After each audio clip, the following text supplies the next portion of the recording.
unfortunately going away. But Haven, you know, it's going to now be on to Nebula to show up, because losing that first map to a forfeit, it's going to wane on the momentum. It's going to wane on the mental a bit. And you're going to have to see the star-studded players shine through here from Nebula. That's exactly right. And I guess in our mindset as well, we have Haven, but we also have that possibility of going over towards Icebox, something that we actually haven't dawned upon just yet as well. Because if Nebula do claim map number 2, 1, whichever way you look at it, if they even it up, we will be going over towards Icebox and kind of leveling out the playing field there for the teams. Take that as the BO1, forget what's happened previously, and really just try to push yourselves to win out Icebox. Because remember, as I did mention earlier, this isn't an elimination game. It's a qualification game. There is another chance for these guys in that lower bracket. Yeah, and they, of course, probably want to steer clear looking at the games from yesterday and how dominant they were, Tyrants. And, of course, Direwolves playing very, very star-studded. And, well, we look at this second map, of course, it's Haven and Mindfreak. You know, one of these teams that are pretty confident on a map like Haven, we saw in a different tournament, they were able to take out Tyrant 13-5 and a very respectable scoreline. We saw Norson absolutely go off a treat, and Kauth really got into his own there on that map. It's actually going to be interesting to me what agent lineup we're not going to really see so far over towards Nebula here. I think I'm more interested in Mindfreak. Is VOT going to be bringing back out the Astra? They tried it the other day. It worked. Or is he going to be going back over into the Omen? Let's find out, folks, as we do now look to get things started here finally. Once more, apologies for the issues, but we do get into the game right now. Tony, we go to Haven to start off the day. And Haven, it's going to be all on the cards here for Nebula. Of course, we saw from them yesterday a pretty convincing result against a roster like Direwolves. We saw Dragon with that 4K on the operator, I believe, on day one, and very, very crucial best of one to win there to start it off and really put them in this upward trajectory. Of course, looking to qualify against the side of Mindfreak, and the game is on the way. We look at the roster picks, we look at the agent selection here. It's very stock standard from Nebula. It's going to be Tax on the Sky. Komodo, I know you're giddy about that one. I'm very happy that the Sky is being brought back forward as well. You know, I touched upon it that they had a little bit of an upsetting scoreline when they did have their old, Fable roster of the Phoenix and the Sova, but going back into something that they've been able to path themselves into a victory. The Sky is back. I absolutely love it. And also VOT is bringing back on toward this Astra. Let us see how things are going to roll into this. Mindfreak starting on the attacker's side. On a very early wall there from Nebula, just to cut off the side of Mindfreak's vision for the moment there, but what is cutting off vision of his own? Stars come out, dash forward here from Kauth, but he's already taken a bit of damage. He's able to take the first on the rails, though traded immediately by Tax. He falls to the safety of this A-Link, though. It's trades going to and fro all of a sudden. Ness Jesse getting one on a what, but traded immediately by Minimizing. Now it's up to Dragon already. Mindfreak have somehow able to squeak out a man advantage. Yeah, and that camera as well will reveal to Mindfreak exactly where Dragon is. He's splitting the difference. He's flipped the coin, and he's actually landed on the wrong side right now. He's maneuvered himself over towards A, with a spike going down to C. He's going to have to run a bit of a marathon. Couple of cloud bursts, the tailwind, and the updraft still available for the man, but in this 1 versus 2, you know that Mindfreak are going to be playing this one together, playing very passively over toward the side spawn. You do note that there is low HP as well for one of the boys on the Mindfreak side currently. Dragon, though, getting into the site. These cloud bursts can buy a little bit of time to get on the defuse. The bait tap out is going to draw Mindfreak in. There's the flashpoint. Sharp shot on the Pex, but Norson is there for the trade. Yeah, Norson, a pretty prominent Cypher player, and starting it off hot for Mindfreak. Nebula, that really started to spill the momentum. If, of course, Dragon was able to win that 1v2, then we might be seeing a different scoreline down. Nebula, though, unfortunately dropping pistol. Mindfreak starting it off pretty hot, but, you know, it's feeling a little bit bloodbathy early on here, Dion. Yeah, a little bit. Lots of angels to be going through in that pistol round. Straight in toward the B site. You did see a range of utility from the Astras and the Viper to come out as well from the side of Nebula there. But Mindfreak, ultimately winning out on those angels, catching a couple of better frags than Nebula. And we do move over into this new round where Tax already feeling a little bit of pressure down through the short sewers. Will look to fall back and hopefully call for a rotation from his squad.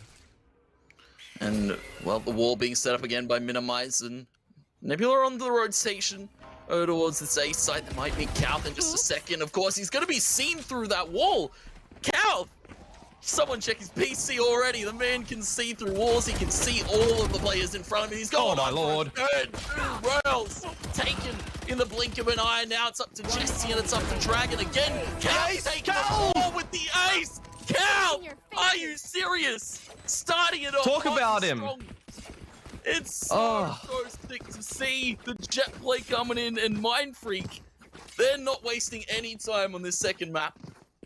We talk about some shoes to fill here, Tony. Calth, you know, filling in those ones of Lakers. We saw how powerful and influential Lakers was on this roster time and time again. But Calth, the young sharp gunner, able to really just find frags, find his own footing, path his own way to victory. And in a round such as that, when you've only got pistols that you're going up against, you know, usually you look to see lots of eco frags come on through from the side of Mindfreak there. However, to be able to just to dance around, find the opportunities on that Spectre, it was what, 2 clips that he was able to find all 5 kills with? That is really insane. Already has that Blade Storm available going into this new bonus round. And well, we do have just this little pause that came on through. We were waiting to see Minimize fix that one up, but it is all good.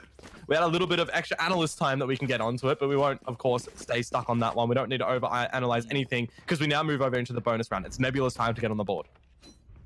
Yeah, very, very nicely played though from Cal. Get the Blade Storm established early and get the momentum going here for Mindfreak and really shut out Nebula before they can have a chance. Of course, this is now going to be bonus here for Mindfreak. Nebula do have the guns to work with. You can see Stars poised and positioned over at the C site.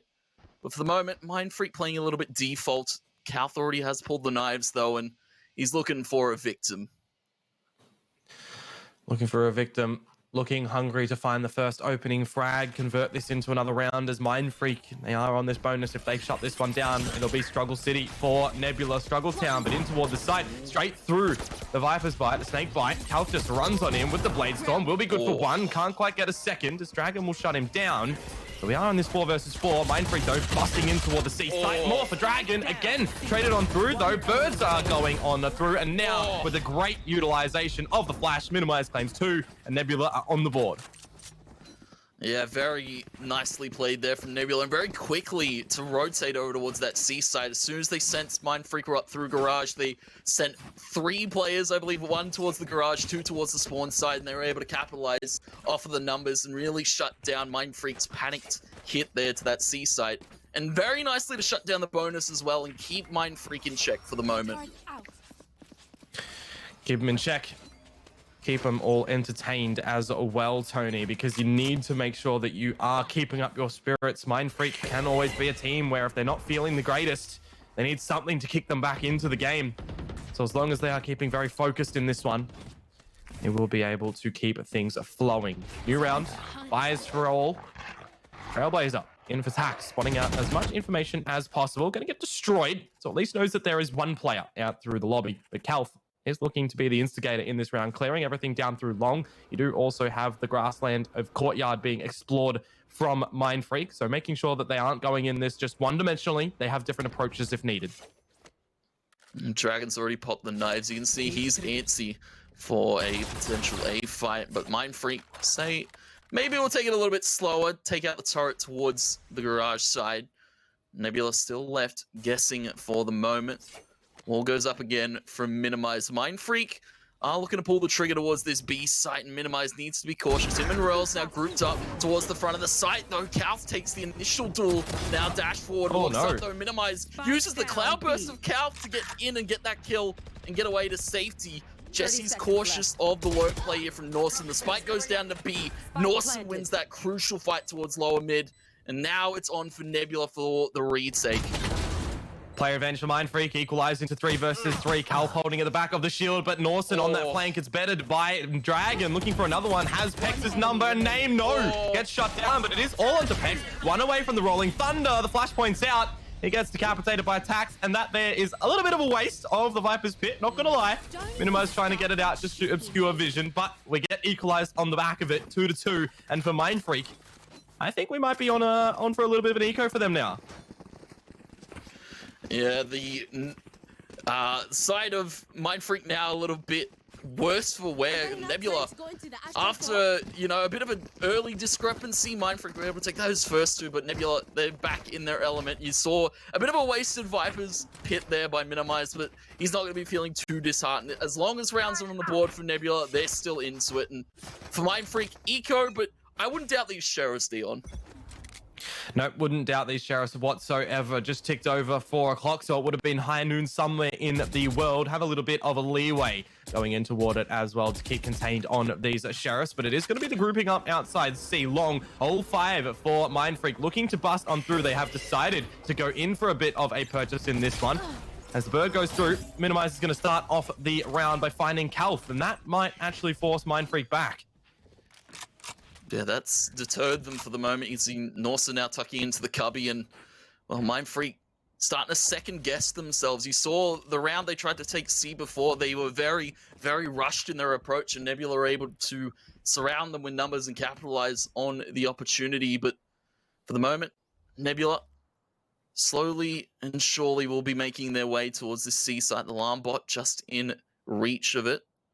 I believe Watt trying to look for it. Star goes up there. Blinding goes towards the back of the site, but Jesse's not too cautious and he's not too scared of it. Will swing out wide. The spike drops here. Minimize. Take another, racking up the kills early on as, well, that's going to be Nebula taking this third round, and quite a crucial eco there to convert from them. Yeah, pretty easy for them in the end. All 5 alive, not dropping anything by a little bit of armor or shields and their utility, which they will be able to buy back again. So it goes into the fresh round where Mindfreak will be on it, as well as, you know, the attacker's side usually starts arguing on this map tends to be a little bit better than the defensive side because of how far split they are. So for Mindfreak, they want to see if they can capitalize on that and get over 6 rounds if possible. They've got a couple of their ultimates to be able to play with in this round, the Rolling Thunder and the Cosmic Divide. As the Guiding Light goes in towards A lobby, it'll look to catch a bunch of information. Dragon on the operator, you mentioned it earlier on as well, seeing if he'll be able to get something activated, and there we do have it. There's the first opener. What down means no smokes for Mindfreak. Yeah, very quick reflexes there from Dragon, and, well, smokes down for Mindfreak means this A site hit might be a little bit more skeptical. Dragon going to be playing towards the back of it, sees the owl drone, he is pinged on it, so his position be made aware of. They still have Tax in the back of the site, the Seekers come out from him, and now he's shuffling around this Cloudburst, playing Calf to a fiddle, but Calf reads it this time, able to find that kill on attacks, and A site now taken by the side of Mindfreak, but Nebula, they've got the lockdown here for this post plant. Minimize trying to take it early, Duel's not going to win it. Now they're going to have to go quickly here for Nebula. Yeah, Cloudburst get health out of this one as well. They don't have the means to destroy the lockdown. They could technically try to bait it on through, but nobody's going to be detained. Actually, I lie. One of them gets detained onto the defuse. The camera gets destroyed. Looking to stick it right now, actually, Tony. Oh, my lord. Don't tell me it's a 2 versus 4 stick. Off the defuse. Wells able to find Norson. Calf bites back for 1, and Squirrel will close it. So 3 alive for Mindfreak. Minimize, a little bit preemptive for him there to be able to peek in toward the site as he does get shut down. Could have been a little bit better forward for Nebula in that retake, but they went in it with a plan, and unfortunately it fell apart. Props up to Mindfreak though, able to get that round. And, well, you can now see the ultimates available here for Mindfreak. They've got Hunter's Fury, they've got Neural Theft, they've got Rolling Thunder, and they've got the Cosmic Divide. They can go anywhere they want with these ults, Dion, and it's going to be very, very hard to hold on here for Nebula. They do have guns, Operator back for Dragon, and, well, it's going to be a tall task here for Nebula. Where do they decide to set up this hold early? Because Mindfreak, they're just playing very stock standard for the moment.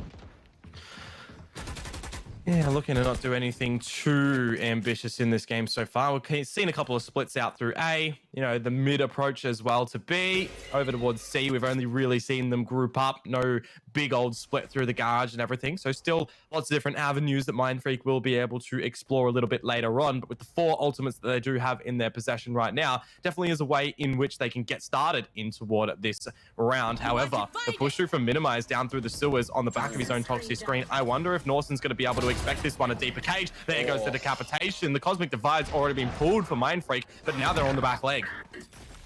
Nicely played there from Minimize, and, well, he's going to be a little bit safe for the moment. Calf able to take out Royals going through that Cosmic Divide, and, oh, the wallbang kill from Bex. Very nicely done here on the side of Mindfreak. Is now Nebula feeling a little bit antsy for this retake, but they have seemed to lost these initial duels. The Gravity Well comes out here from Watt.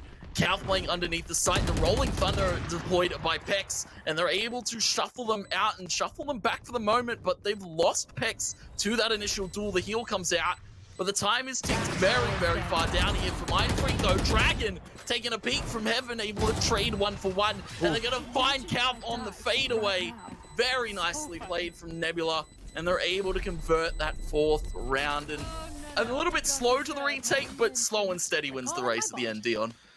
Slow and steady does win the race in the end, as you do see it there for Mindfreak, you know, going for those duels, going for a little bit of those crossfires, but ultimately didn't really work out for them. It felt a little bit lackluster, if I'm going to be on the approach there. You know, the containment at short, they really did let Nebula just get the better of them there. You saw 2 players going through. You saw Minimize, you saw Rails as well, be able to establish something in toward the round. Ultimately gets traded out in the end. But for Nebula, I mean, you take any round that you can at this point in time, right? The defensive side, if they can gain over the lead and start very nicely on this attacker side, they will absolutely welcome that with open arms. Maneuver into the next round, however, and it looks like Mindfreak are going to go straight in with a plan. A little bit of the exploration over towards C, a little bit of a C split could be in order as well, because they are looking to gain a bit of control and domain around mid.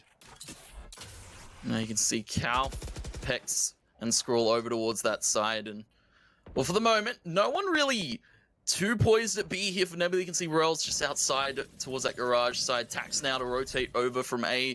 And they've set a very, very heavy defense here for the C and garage side of the map. You've left Minimized to his own devices over at A. And, well, for Mindfreak, they're biting down the clock. They're playing at a little bit slower pace. Calp has pulled the knives, and they're looking to get into this site explosively. Well, a couple of blades are missing out from Kalth here. He's only got one. Will need the reset. Will need to find a headshot as Pex is able to find Rails. Kalth is going to get shut down immediately. The Hunter's Fury and the Neural Theft still available for Mindfreak. Norson looking to get out that ultimate. Is going to spot out some info on toward the Nebula boys right now. The Viper's Pit might also want to be utilized for Nebula. It is hurting right now. Tax is good for one. A second would be absolutely brilliant as well. But what? He's able to decapitate Dragon. Looking for a second is not going to be able to come on through. 2 versus 2. But look how low Nebula are right now. If Tax has the overgrowth, might want to be able to bring that out to get some extra HP on towards Minimize. That's exactly going to be the plan. On toward the tap of the defuse though. Baits out a couple of these shots of Norson. Extra so on towards Pex too. And as Pex finds Tax, it is all on a Minimize, but not as he has penetrated through the pit as well. We are tied up. Yeah, it was a valiant effort, I have to say, from Minimize, using the cover of the Viper's Pit to try and get the defuse off. You even saw Tax pop the regrowth for the heal, but Mindfreak, they had the lineups, they had the spray through the smoke, and, you know, it's very hard to answer for bullets when you can't even see where they're coming from. 4-4 now evened up, but we have a pretty interesting scoreline here. Calf doing bits right now again on Haven. It's a very comfort pick for him, and Jet also a very comfort pick for him. 12-6, and well, for Mindfreak, even is not where they expect it to be, but they'll take it for the moment. I love this aggression from Dragon right now. That cage is going to keep him at bay for a little bit. The sound cue is what Norton would be gathered with. For the Hunter's Fury, they're going in with the entry, with the gusto in towards the seaside, and everyone of Nebula has fallen back. Jesse is taken down. Haven't really seen too much from Jesse in this game, to be honest with you yet. Tony, but Norton able to find 2, doing his best Iron impression with this lurk. And on a save sort of situation maybe now for Nebula, but no, Rails is going to get absolutely obliterated. And it's on to Tax, 1 versus 4. Good for the first. This will be huge if he's able to find something. Guiding Light out, does have the Seekers. It would reveal the 3 players' locations on Mindfreak. Here's the footsteps down from Calf, but it's going to be Scroll to get him from behind.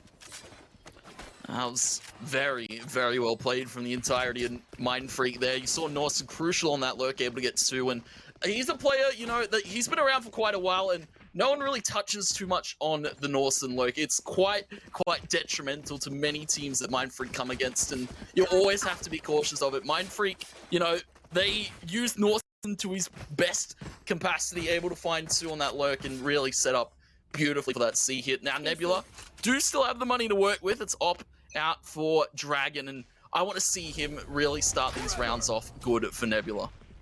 Definitely want to see something be coming forward, but for Calf, he's just absolutely drilled Dragon a new one. Brilliant open up, Jet down, and Nebula, they're going to have to go back to the drawing board in this one. Do they utilize their Seekers in combination with the Cosmic Divide? It's not going to be able to happen now as Norton finds Tax. It just feels like these individual duels, they're going straight over towards Mindfreak. They've just picked up that ultimate orb over at C, so they have the Cosmic Divide if they feel pressured enough to be able to bring that on through. Everything just going swimmingly for Mindfreak right now. There are no sharks in the water. Yeah, the Piers, they've got their goggles, they've got their diver gear on, and they just seem to be submerging the side of Nebula right now, as it's just left to minimize. He puts up the wall for the moment, denies maybe the walk in. Of course, I believe the the wall now, toxic screen, down to its 30 instead of 50 decay that it does. And good kill being found by minimize, but really, Mindfreak can afford to go hunting. He puts the toxic screen up just to cover himself for the moment. Mindfreak know where exactly he lies in wait, and this is just going to be unfortunate here from Nebula. There you go. Minimize. Only one fallen soldier for Mindfreak on that round, and they now at least gain the equalization at the half exchange. It's 2 more rounds to play with. Nebula going to be copping a little bit of a knee in this one as well. They're going to be down on toward these pistols and sit around, 1.5 to 2k mark of your credits if required to get out the proper purchase in the next one. But this should by all means be the immediate capitalization from Mindfreak. You think towards a potential gamble stack. Mindfreak will be acting accordingly to not overwhelm themselves and walk into that potential situation. We do have a little bit of the tactical natured pause to come through for Mindfreak right now, just to get everything in order. But again, Tony, something that you mentioned that caught your eye a little bit earlier was Calth, right? Sitting on the top of that scoreboard. He still is there. No one of his squad up in double digits just yet. They are all really going together, leading in Calth, letting him go for these opening engagements because they know that he is quick to find those duels, quick to find those openers. And then the rest of the team, they just act in accordance with that and they go together, setting up the rest of the utility. It's working really well. And Nebula, they haven't been able to figure out how to beat that yet. Yeah, Calth really, really coming into his own. Mindfreak really letting him run a muck of things, open space for them on that A site time and time again. You saw Cloudburst denying the dual opportunities to be taken by Nebula, and Mindfreak are looking a well-oiled machine for the moment. Nebula, they're going to have to dig deep. Of course, Sheriffs for this round, a Marshal for Tax, and a few ultimates available. I doubt they'll use them, but we've seen some crazier things happen. Mindfreak, of course, they have the Cosmic Divide and almost the Neural Theft, and Calth is pretty close to the knives if you can get a few more kills here to stat pad. I think my eyes are going to be more tuned in and focused over towards Nebula in this round to see what damage they are going to be able to deliver. It's not like it's going to impact on Mindfreak's credits whatsoever for the next round, Tony. It would really just be to get a little bit of extra confidence frags for them, and maybe even if they convert this into a round, then we start to talk about looking to have things aligned on through to equal at the half. But Calth is going to start off by finding Jesse. What on towards minimize, and I guess the extension there from Calth is punished at the end. A Vandal for Rails, looking for another frag, 44 HP. Might see that be gifted over towards the likes of Tax potentially here, or Dragon. This flank for Norson. He's going to spot out all of the information. How many is he find here? One. Oh, it's a bit awkward, but he finds the second 2, and now it's on to Dragon. Stunned on through. It's very rough there for Nebula. Norson playing it to its C, and still ever prevalent, omnipresent on the map right now for the side of Mindfreak. Don't even really need counter entry if Norson's finding 3 from the backstab, 7 to 4, and Mindfreak leading this half very, very well. And now Norson's up in double-digit club with Calth. Big things, great things. It's what you absolutely love to see as well. Norson, it's usually a bit of strugglesome affairs on the attacker side when you do play the likes of a Cypher, but he plays it really well, getting out those flanks. It's one of those decisions where it's like, if you are expecting the flank, you will always be expecting it, but where from is the really big question. And Norson's been able to really just pick where he looks to flank, when he looks to flank. It's really a hard thing to focus on and fine tune. But right now, he's doing absolutely brilliant on that mark. We bring it over to Tax, though, able to find the opener. A quick little flash in through from the blinding. But he's blinded himself. Look at all these flashes. Flashpoints, blinding lights, everything's happening. And Norson will get him in the end. So the Seekers are down and not available, but the Neural Theft spots out a bunch of information. Here comes the Cosmic Divide, and I don't even think Mindfreak are going with this, because Scroll, he's already over towards Garage and B. Yeah, they didn't actually pop the Cosmic Divide there. Mindfreak looking over towards this B site, and it's a little bit weak for the side of Nebula. Minimize still cautious of the A hit to come in, and that leaves Mindfreak to walk up for free. Minimize not going to check his corners and not going to cover himself there. Scroll able to find that open, and lockdown to be popped here by Jesse. Of course, they do not have any sort of deal for it for Mindfreak. They can just play for the post plant. They can play very far back. Cosmic Divide to come out. to deny His the flank. vision for the moment, but Norton's on the flank yet again. This is so crucial from him. The spike has been tapped here by Nebula. The shock dart comes out. Now the front forward walk up though. Dragon taking it. Norton on the flank yet again. Finding 3 and finding Mindfreak the last in the half. It is so cool to see Norton able to pull off these backstabs time and time again against Nebula. Man, just looking at that round as well, you know, the absolutely cluster of affairs that was down in amongst the short sewers there between Norson and between Tax. It really wasn't going anybody's way with all of those flashes. Peck's getting out all those flashpoints as well. Norson, in winning that one, finds the first opener, gets out the neural theft as well. When his team looks to scurry away over towards the B, he settles himself down, right? Finds the opportunity in the gap in Nebula's defenses, comes out from behind them, and he finds 2 massively impactful kills. Then through the Cosmic Divide, his team can just all go together as a unit, and it looks absolutely brilliant from Mindfreak. 8 rounds on the attacker side of this map is very large from them, and on this switch up, we're gonna have to see the same from Nebula right now, because if they don't claim the pistol and the second, we have double digits for Mindfreak, and it could be a very quick 1-0, 2-0 series. Yeah, Nebula don't want this series to spill out of control for the moment. Very nicely timed gravity well there from Watt, able to get a first kill there initially. But Nebula, though, quick on the trades. Pex, the nice little one tap of his own. Tosses out the breach flash, though. He's going to be jingled out and peaked and powered out by Jesse and Rails. A little bit of a left-right goodnight to close it. Nebula finding pistol, and that's what we want to see from them. Nebula, they've been a little bit drowned out by the tide, but they're good on finding their footing. They're finding this lifeline of a pistol and potentially this second. It's always interesting to me, right, when it comes to this map here of Haven, that B side is usually the one that people go towards pistols in, right? They just try to absolutely go balls to the wall, send in a bunch of their utility. If they've got a Sage, they'd wall up one of the sides and just try to divert themselves over towards one of the links. And again, we saw the pistol round go in towards B for Mindfreak on their attacker side. We've just seen it for Nebula. And as they look to claim that one, they do bring it into this round with a little bit of the better weaponry. Mindfreak, 3 rounds of padding. You really want to see them just be very honest and very respectful in this situation as well, because we know how strong our team is as Nebula, and you know that they're going to be able to mount a bit of a comeback and an assault. So just really play on the side of caution here for them. They've stacked over towards C. It's very valid. And Nebula, yeah, they find the right idea in going over towards A. I'm just going to stroll up, throw some smokes on, and toss the spike down, call it a day.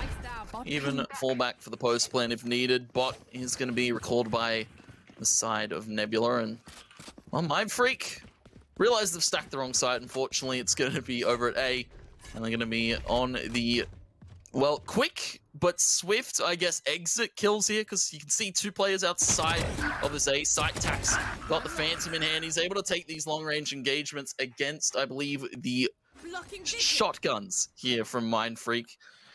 The Bucky.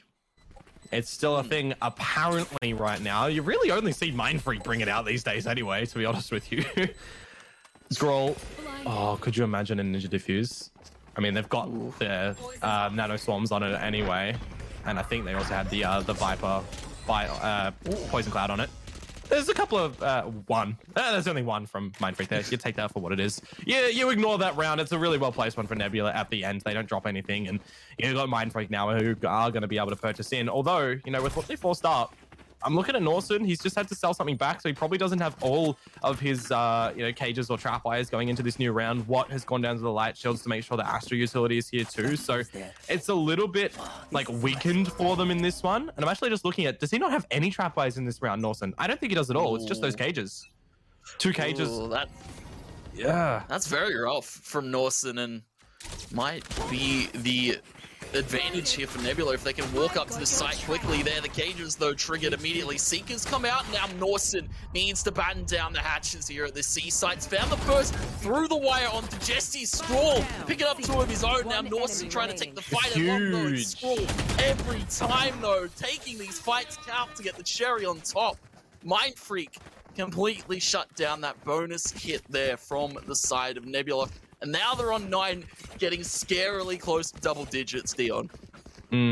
The brilliance about that battle, though, is Mindfreak survived with 4 players at the end there, and Nebula, it is only that bonus, right? They can go back at it again with their proper purchase this time, not just look to funnel themselves into the one same area and look to explore their own strategy book and pick something different out in this time, right? And Mindfreak, they're going to have to act accordingly. They do have a little bit of their better utility coming on through this time, but yeah, just kind of looking at, no, it's been a little bit silent from what? It's been a little bit silent from Pex, maybe not feeling it too hard on the breach right now, although I look over to that assist mark. They've got 10 each, which is absolutely stellar. And one of the things as well, when you think of Pex, right, you think of Bind, you think of Raze. We would have seen that. We haven't. So it's one of those things where sometimes it just do be the map that can sometimes not favor you, the situations, but also the fact that the teammates are doing what they need to do. It is okay. Pex will be happy to be playing assist. I also think about, as you said, Raze on Bind.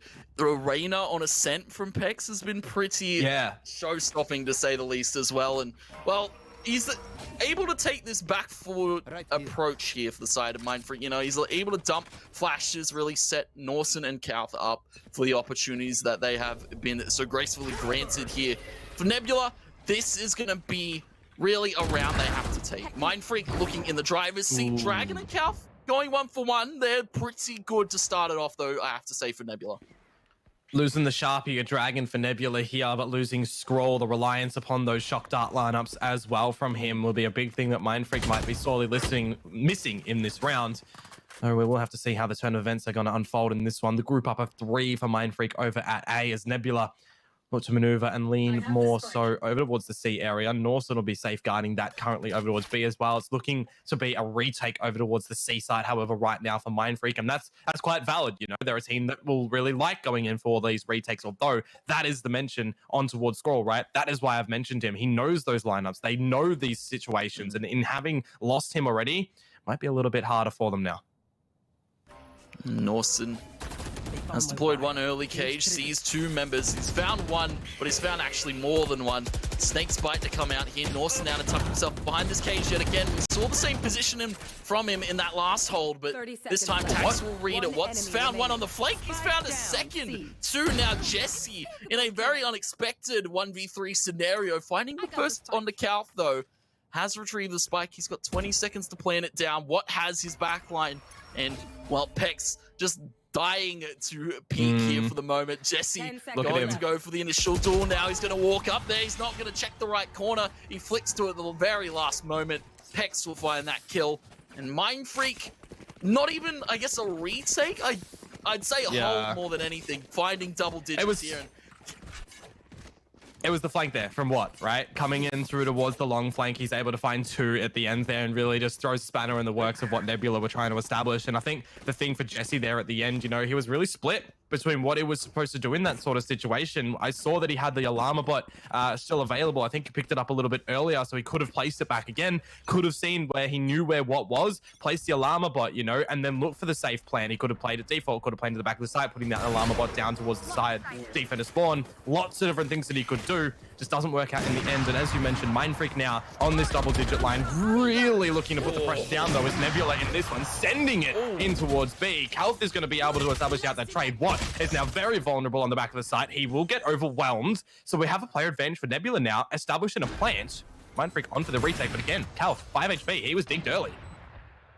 Yeah, he's taken low. Norson, though, on the flank, able to find one in the window. Might be finding a second there. Tag on the dart from Scroll, finding minimized. Evan very, very close to the neural theft as well. Jesse, one away from the lockdown, but they still need to hold it down here. Nebula in a bit of a rough positioning here. Now left to Royals in the 1v3, and he can't really do much when he has low HP, and a very nicely played around and a very nicely retakes by the side of Mindfreak there. That's 11. Now scarily close to match point, and Nebula, I applaud the effort. Very nicely sent there towards that B side early on. They just couldn't quite find Kauth there in the end, and that was the difference. 21 kills on the board. Now on the knives as well. One away from the neural theft, as we said, for Norson. And Mindfreak have got tons of utility and tons of plays to work with. You look at that situation as well, right? Norson getting out that flank as always expected, but as always at the right timing, finds the kill on towards Tax in amongst the mid window, and then it is just in the back of Nebula's heads. They can't get out in towards mid. Where do they look to be sort of playing and holding their spike from? Well, over in towards C Link, because Mindfreak are mounting out their retake from A Link, and it just got really stuck and really scary for them in that one. It was really well placed from Mindfreak and Scroll at the end there to be able to find the 3 kills where necessary. It's 5 in the lead for Mindfreak right now. Already movement from Nebula up towards the A site as well. Lots of utility being drawn upon. The plan of action for Mindfreak 2 is going to be Norson now finding the first one. The flashpoint can go in if needed, but it's not necessarily required right now. Pex, he will pull it on through, going for the charge. There's the action, there's one. It's Scrappy on the second as he's laid to rest. But Mindfreak, they still have a player advantage in a minute to go. Maybe trying to take a page out of Nebula's book and just sending it there. Norson going to be gravity welled in the corner, but he's going to be safe for the moment. You should run. Norson now might need to get out of there in just a second. Scroll tossing the shock darts. The dink coming out from Norson. He's so crucial in finding these picks here. The dash forward here, finding 2 detained players. He's able to line up the first. He doesn't get Norson. What's there for the trade? Dragon now underneath the heaven. Needs to make some magic happen. A low HP Norson and quite a few members of Mindfreak to deal with. Camera shot out immediately. Dragon trying for the pre-fire here. We'll find Norson, but he needs to be careful. There's still a player in heaven and there's still a player in this site. Yep, and the one on the side, Calith is going to get him in the end. In finding Norson there, he knew exactly where what was as well for where the kill came earlier on onto the revealed player at short. It's played brilliantly. It's played spectacularly right now, this map of Haven. Mindfreak, they have Nebula's name in this one, it looks like right now, Tony, but that's not to be, sort of sold already at this auction, right? There is still more rounds to be played for Nebula here. They're gonna try and do their best to get 6 more in a row as Calth provides him the good little sneaky jet boost that only Jet can do without wasting up that utility. But yeah, as I was mentioning for Nebula right now, everything needs to accumulate in this round. They have to run in for 6 flawlessly, already deploying out that Blade Storm. They've got the Cosmic Divide and the Viper's Pit. Let's see how they fare. Yeah, unfortunately here, had to FF the first game on VOT to Mindfreak, and well, if they lose this, they're bowing out to the losers round, and of course have to face either Tyrant or Direwolves, I believe, and well, that's something you don't want to be doing. When we saw Direwolves and of course Tyrant play yesterday, very convincing scorelines from both of them, and Nebula, it's really do or die in this round, whether they break back into this game or whether Mindfreak close it out convincingly. Calf, I have to say, has been very sensational. Norson as well. Mindfreak just seemed to have them set up so perfectly, and I believe Nebula will be facing Direwolves if they were to fall here. Blinded. One of the big old information gathering things in the Sky's arsenal, but I've actually just noticed as well right now, Tony, there's nothing else for Tax in this one. The Trailblazer, there's no guiding lights anymore, so it's going to be very... Oh no, not even the Trailblazer, I think. He only has the Overgrowth. It's going to be strugglesome for him now, but Nebula, they are looking to book it in towards this A site. The Blaze, though, Dragon, they get it done, looking for more, There's another one to come on through. It's 2 alive for Mindfreak. Nebula, they bring out the Seekers, and as well as dispatches of Norson, it's all down to Scroll, eating his own shock dart to destroy the Seeker in the end. 10 seconds to go. There's a plant will look to go down onto the floor. And now for Scroll, I mean, the money situation isn't the greatest for Mindfreak, but you know that they're going to be able to still play in amongst the next round. Scroll 1 versus 3. If he brings this one back into it and finds this round, it will be absolutely fantastic for his squad and add insult to injury to Nebula. But Dragon is going to have draft and right clicking him out. And there you go, Nebula. They gather the needed round to keep them alive here. Yeah, that was very crucial to find there from Dragon. I have to say, the dash forward there, finding an initial 2 picks, and Rel's popping up the Cosmic Divide for Nebula to set up beautifully for the plant. Very nicely timed. Mindfreak, as you said, the money not quite there, so they're going to have to be maybe forced, maybe saved here. It will be a force to come out from them. Full armor and such. They still also have a few ultimates available. Minimized with the Viper's Pit, though, to counter. And I have to say, Rails and Jesse not having the impact expected of them. Yeah, a little bit. Falling by the wayside in this one so far. 5 rounds, though, Tony. Again, don't count them out, Nebula. They've gone into this, I guess, a little bit tilted is what I saw from Calth earlier on. But he is certainly looking to put up a show for his squad, if possible. Sorry, from Dragon. not from Calth. Nebula's side. Slow and steady. Creeping on through.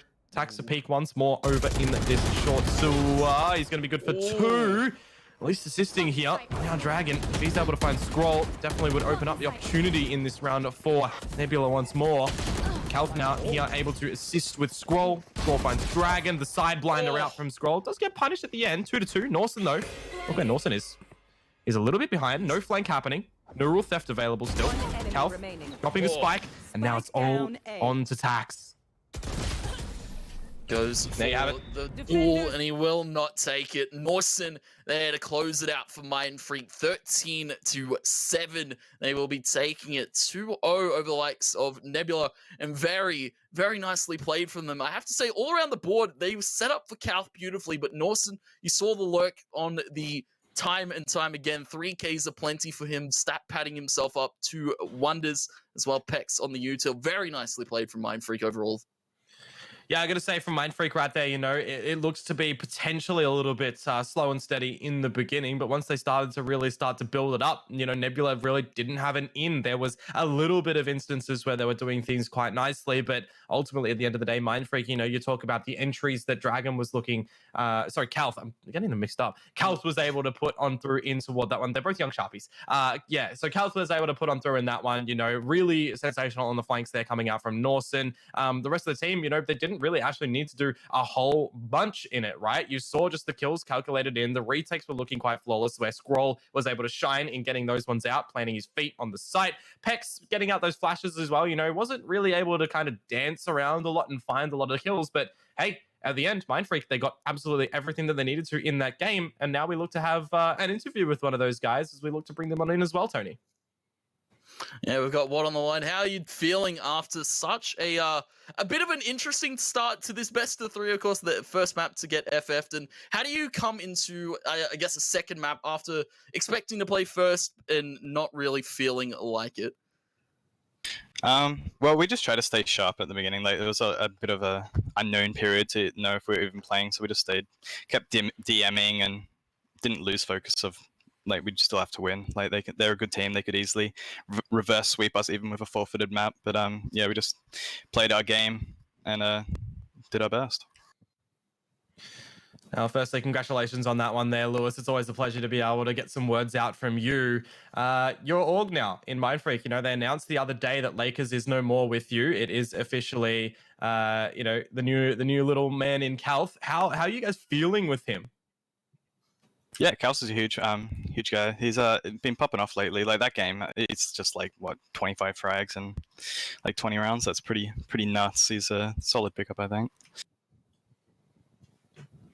Yeah, and a very nicely played overall game, of course, I have to say, from all of you there. And, well, now you guys are qualifying through to the upper final. And, well, who in this bracket are you looking to face on? Because, of course, we still do have our MCBTS Paradox game. Any really contenders there that you want to go against? Paradox looking pretty sharp. MCBTS, of course, one of the new up-and-comers. And, of course, I give a look to you, What, as who do you look to see taking this next game? I think BTS will take it 2-0. Oh, okay. Yeah. Okay. It's going to be a little bit interesting on that one. Of course, we'll have to wait for that a little bit later, What. But just one more question for you, mate. Do you have any shout-outs for the fans out there? Yeah, shout out to Logitech and our coach Arkin. Me and him were up late last night watching the Nebula demos. But yeah. Well, it's always good to hear you getting the prac in. There you do have it. The prac, as you say, getting the prac in, it's a big thing, right? A lot of teams, you know, when they're needing to find their foundations, a coach can really assist on that nature as well. But it's really good to see that Watt is also assisting in with the coach, you know, making sure everything is going forward for them. So that is where we do see, you know, Mindfreak, if I do believe it, the qualification spot is what they do gather on. And you hear it from Watt there as well. He's expecting McBTS to be able to take the victory over towards Paradox, which we will see a little bit later on as well. Just a bit of an announcement for you guys. We can't start the game a little bit earlier. We are waiting for the teams to come on forward, so we are at least able to bring it forward a little bit, but it is going to have to be at 5:30 Melbourne time, so that is in 40 minutes from right now. Yeah, a bit of a extended break, but of course, we look to get into the next game immediately, and hopefully these MCBTS Paradox game delivers. Of course, the up and comers versus one of the teams that's been around for a while, but they've undergone a recent shuffle. Of course, bringing in Indy and I believe Nation now into their roster, and VOT now coming in as their coach. It's always good to see Paradox really starting to up their numbers. Certainly so, but of course we are going to have to look to move over to that break, guys. So make sure you do return when we come back as well, because it's going to be another qualification game around the corner. Thanks for tuning in, and we'll see you very, very soon.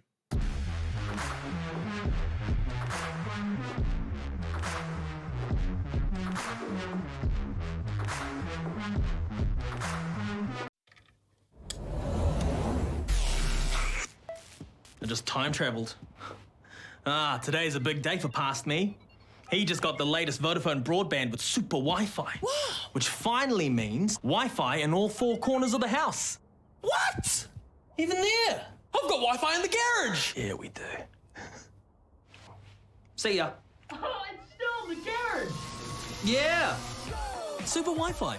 Wall-to-wall Wi-Fi guaranteed.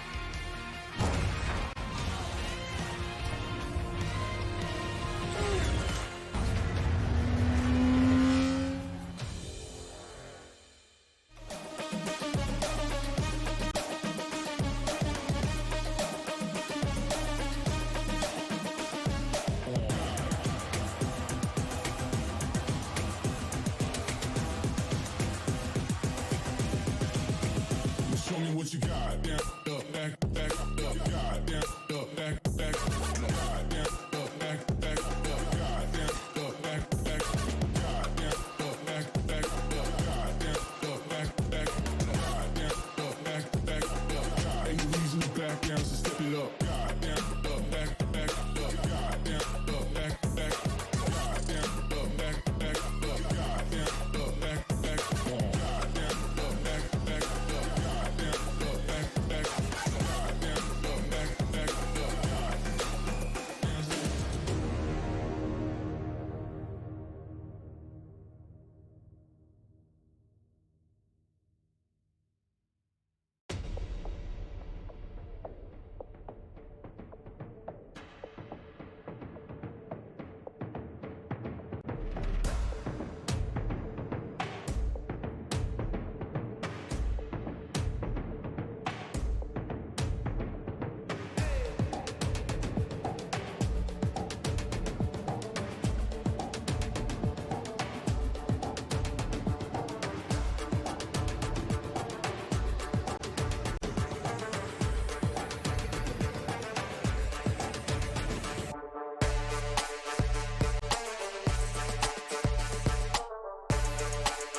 Welcome back, everyone, to the Valorant Oceania Tour. Unleash the power, guys. Next generation performances here, brought to you by LG OLED, sorry. LG OLED TVs not only have G-Sync compatibility and self-lit pixels, but can also match dynamic console refresh rates up to 4K to reduce motion blur and stuttering in a game. Make sure you check out lg.com/NZ for more information there. Now, Tony, as we look to be bringing it on forward as well. We had a little bit of the unfortunate stuff happen in match number 1, but it has all come to a closure. Mindfreak have now qualified. Nebula do have another chance to still qualify in the lower bracket, but moving on into this next one, McBTS and Paradox now looking to see who is going to qualify between these two. And of course, I give a props to McBTS and Paradox. You know, we had that first game go a little bit quickly, and so they were very graciously in giving us a little bit of an early start for you. And I believe for the side of McBTS, it's going to be Koro filling in for Maple, and that's going to be a bit of a shakeup because, of course, Maple, you know, a jet player, Koro more of a duelist, smoke-oriented player, and it'll be interesting to see how this shakes up the lineup for BTS. As you can see, the roster for you, it's going to be Clutchy, Zen Coco, Tensai, Sicko, and Koro filling in for the McBTS roster this evening. Yeah, and of course, you know, Clutchy always one of those interesting players, very hit and miss in my opinion, and I know that, you know, he'll probably agree with me on that point as well. It's always interesting to see what sort of different agents that he is going to dive in towards. Usually, though, bringing it forward on toward this roster, he will look to pick up the Sage coming on forward as well. You know, this McBTS roster still kind of relatively new, right? Bringing it on forward. We're going to see Sicko back on toward that Sova. The rest of the lads are looking to bring out those duelists as well. You got your mix of your old Kanga squad coming into this. You know, Sicko had his hand over at that old wildcard as well. Lots of these boys from the previous Counter-Strike era of things as well, but their competitors, their team to beat tonight is going to be a Paradox. As we look at these handsome lads, it's Delusion, Indie Nation, Exempt, and Azo. Yeah, they're looking posted up there. You can see the nice drip there coming out from Exempt the Watch as well. And of course, I look at this Paradox roster as we see Indie and Nation, the recent additions to this Paradox roster as well. VOT, their coach, adding a bit of a more strategical prowess. And of course, we saw, you know, we heard a bit from Delusion yesterday about how they felt about the best of one to now coming into this best of 3 format for a qualifier spot here in the regional finals, Dion. And it's going to be all on the cards. It's going to have to be an explosive first game. Certainly is. Of course, we can look toward the maps a little bit in a moment, but I'm thinking of this one, you know, I'm thinking about McTeam and Paradox. We actually heard it from Watt thinking that, McBTS, not McTeam. Again, names. McBTS thinking that they are going to be able to take the 2-0 in this one, which is going to be really interesting to me, because if I look at this, I'm kind of thinking over towards your 2-1 to McBTS, but I can kind of definitely see the world in which, you know, it would be a 2-0. But again, it's just going to be whether or not everybody is going to be able to fire up properly, because, you know, you look over towards a McBTS, and to me, it kind of is like, you know, a little bit of a kind of pug style thrown in the mix of the proper strategy as well. They are still relatively new, but a world of experience behind all of the players. Yeah, you speak world of experience behind a few of the players. Of course, we speak about Zenkoko, you know, formerly of that GZ roster legacy as well. Clutchy, Koro, and Sicko, you know, all former core members of that Kanga roster. And as well, Tensai coming from a bit of a different background, you know, Counter-Strike. He's played under the likes of Vertex and well, it's going to be interesting to say the least. McBTS, you know, I've heard a bit behind the scenes, have been cracking a little bit, but of course, still a relatively new roster against a pretty seasoned roster like Paradox. They've been here or there, you know, a bit of a rough showing in the Summer Cup Legends, of course, a 1-6 record overall, and struggle to find their footing and maybe a bit of nerves under pressured games like this. Well, hopefully it's not going to be under pressure for them as we look to bring up the maps and see where exactly we are going to be going in this pool. It's Bind and it's Icebox. I absolutely welcome that. We were going to have Bind. We missed out on it. We've already seen Haven be brought on through. It's definitely not going to be here. So we get a little bit of the exploratory phase in toward these different maps, Bind and Icebox. And Split, if it's going to be the decider, you know, a really interesting one. Surprised a little bit that we've got not, you know, Ascent or Haven there. Yeah, it's very, very interesting. Of course, Ascent we saw from MCBTS, a pretty strong map for them as well. Haven, a very close game from the side of Paradox, I have to say, against McTeam, of course. A very, very strong one indeed. But I look at this Bind pick, of course, for the side of McBTS, and, well, if you don't know too much about this, Clutchy has been doing some experimental things behind the scene. He's been swapping up the comp, of course, before Kanga were dissolved and disbanded. But it's going to be interesting to see what kind of lineup they bring out, whether it's a Fnatic style comp or whether it's more stock standard for a map like Bind.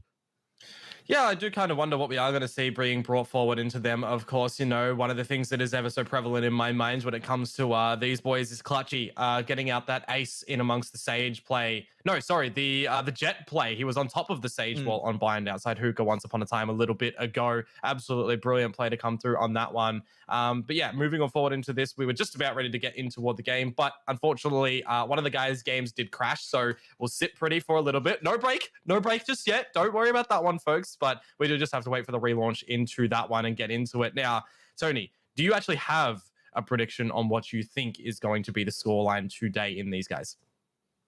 Well, I definitely have to side with what here. Of course, we heard in the interview a 2-0 convincingly for MCBTS. I'm expecting a little bit more closer of scorelines. I reckon Paradox, you know, might be able to shut down a few aggressive hits. We saw a bit of a recent composition swap from them. They put Nation on the Astra. They've put the likes of Azo, a very prominent Breach player. It'll be very interesting to see him come out. Delusion very nice on the shock darts as well with the Sova. And, well, I'm still predicting 2-0 like what said, and I definitely hate to come against a side like McBTS. Yeah, I'm a little bit saddened by the fact that Nation's no longer on the Killjoy. Absolutely loved getting out those little smart lineups from him, specifically over on Ascent. You know, I remember the Nanostorm combination with the lockdown as well that pretty much eliminated everybody that was hiding over in Wine.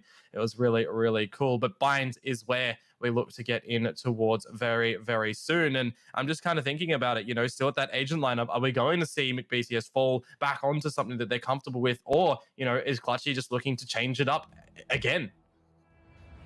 Yeah, and Bind, one of those maps that's very prominent for rotates as well. Of course, you got the B side teleport over towards long, and then the one over towards A short, and very, very nice here for different style of hits and different style of play. Of course, I look at Paradox's recent results and win rate on a map like Bind. It's not very great. It's 6%. They've gone 1-15 on this map, and McBTS a little bit more comfortable, 57% win rate overall for them, and this is going to be Paradox having to come out of the gate swinging.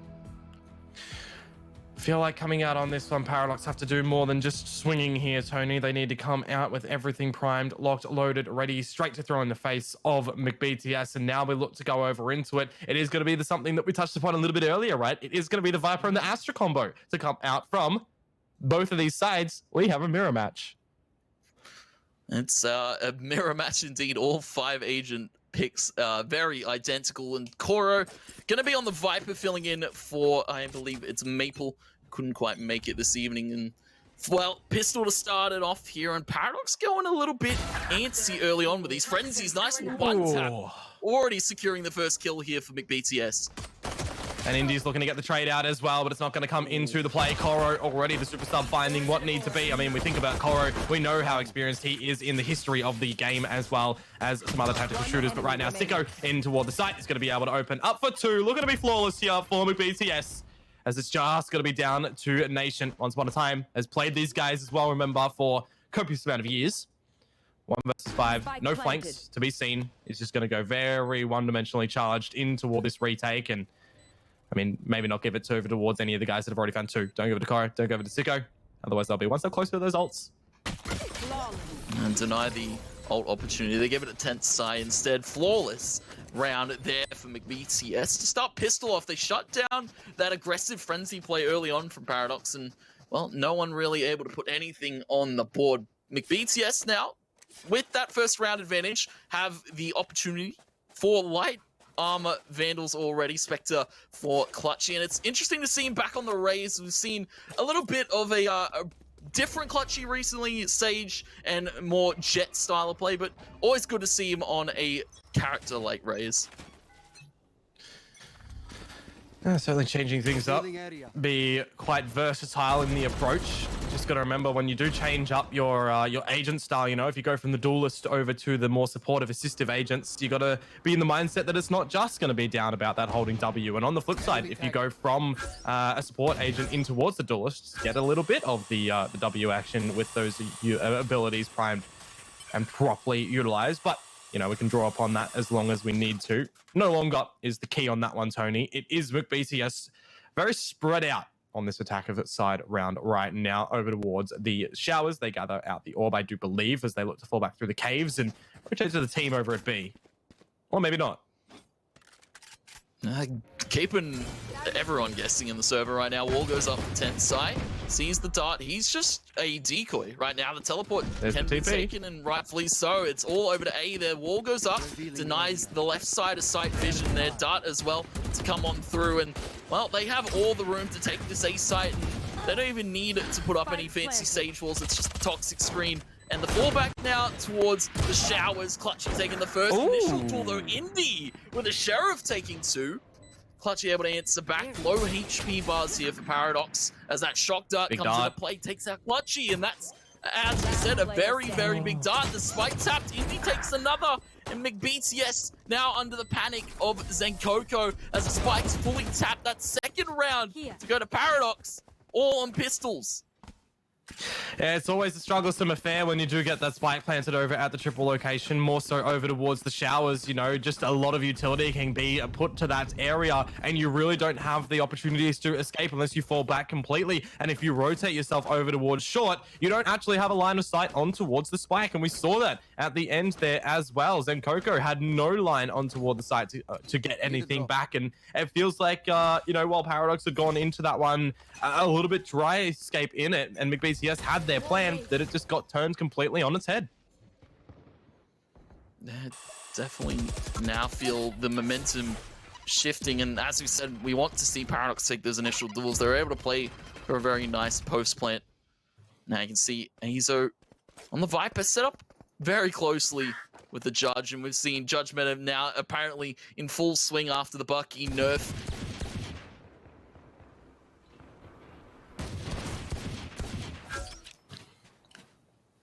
Bit of a tag out.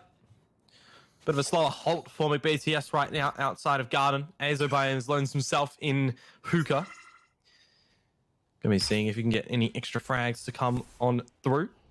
But really on this round, McBTS, you know, just trying to see how much damage that they can deliver over towards Paradox. This is gonna look to be quite deadly from Azo in Hookah if I think about it with the Judge. But Clutchy, he's just going to be sitting pretty for the time being. Nobody really over toward the other side of the map for McBTS. Azo pushes forward, finds the big one on towards Clutchy. Now's the time for McBTS to at least try and get the spike established. Spike trying to go down though. Azo coming bouncing through the toxic screen, taking 2, racking them up. Late lands to the slaughter. Delusion takes the final kill. And not even the cavalry needed by Paradox, just a lockdown on that B site from Azo, and Delusion. A flawless round there to take number 3 and really take away these guns from McBTS.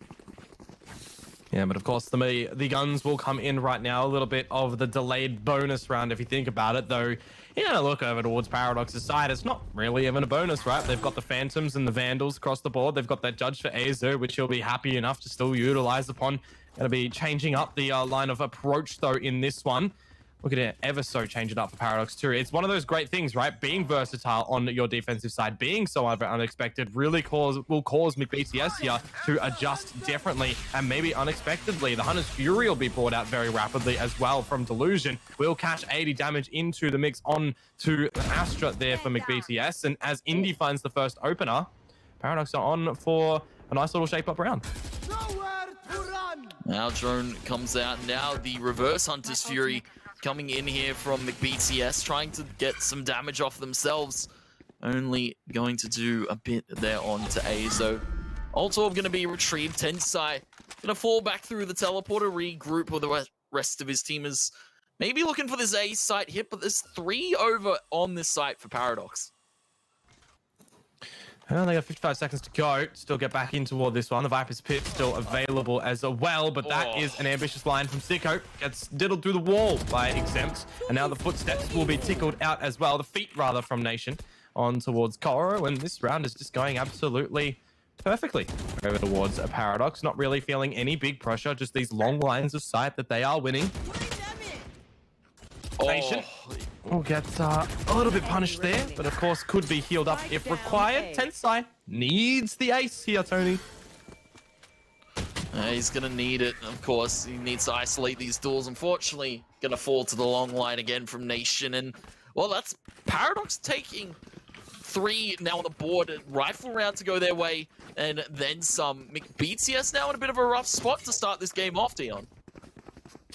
On a rampage, and that's exactly what you want to see for them as well. You know, the defensive side of Bind is usually the side that you see gathered a bunch of more rounds on this point in play, and the shutdown again on towards McBTS's rifles means that it's just going to be a little bit of the lopsided buy for them right now. Just on these little pistols, the Shorty has actually been purchased up as well, which is going to be quite interesting for me, not going to lie, but they're going in with the plan of action. Our drone through. Azo on the Snakebite will buy a bunch of time, force them back as well. So McBTS, whilst they have got a bunch of information in this round already, they can't do anything with it. Yeah, they can't seem to do all too much. Azo, they're going to be gravity well to New Hall. Dart's still coming out for the moment. Nation trying to find a cheeky little pot shot, sets up another star. Wall goes up from McBTS. The gravity well to come out from Nation.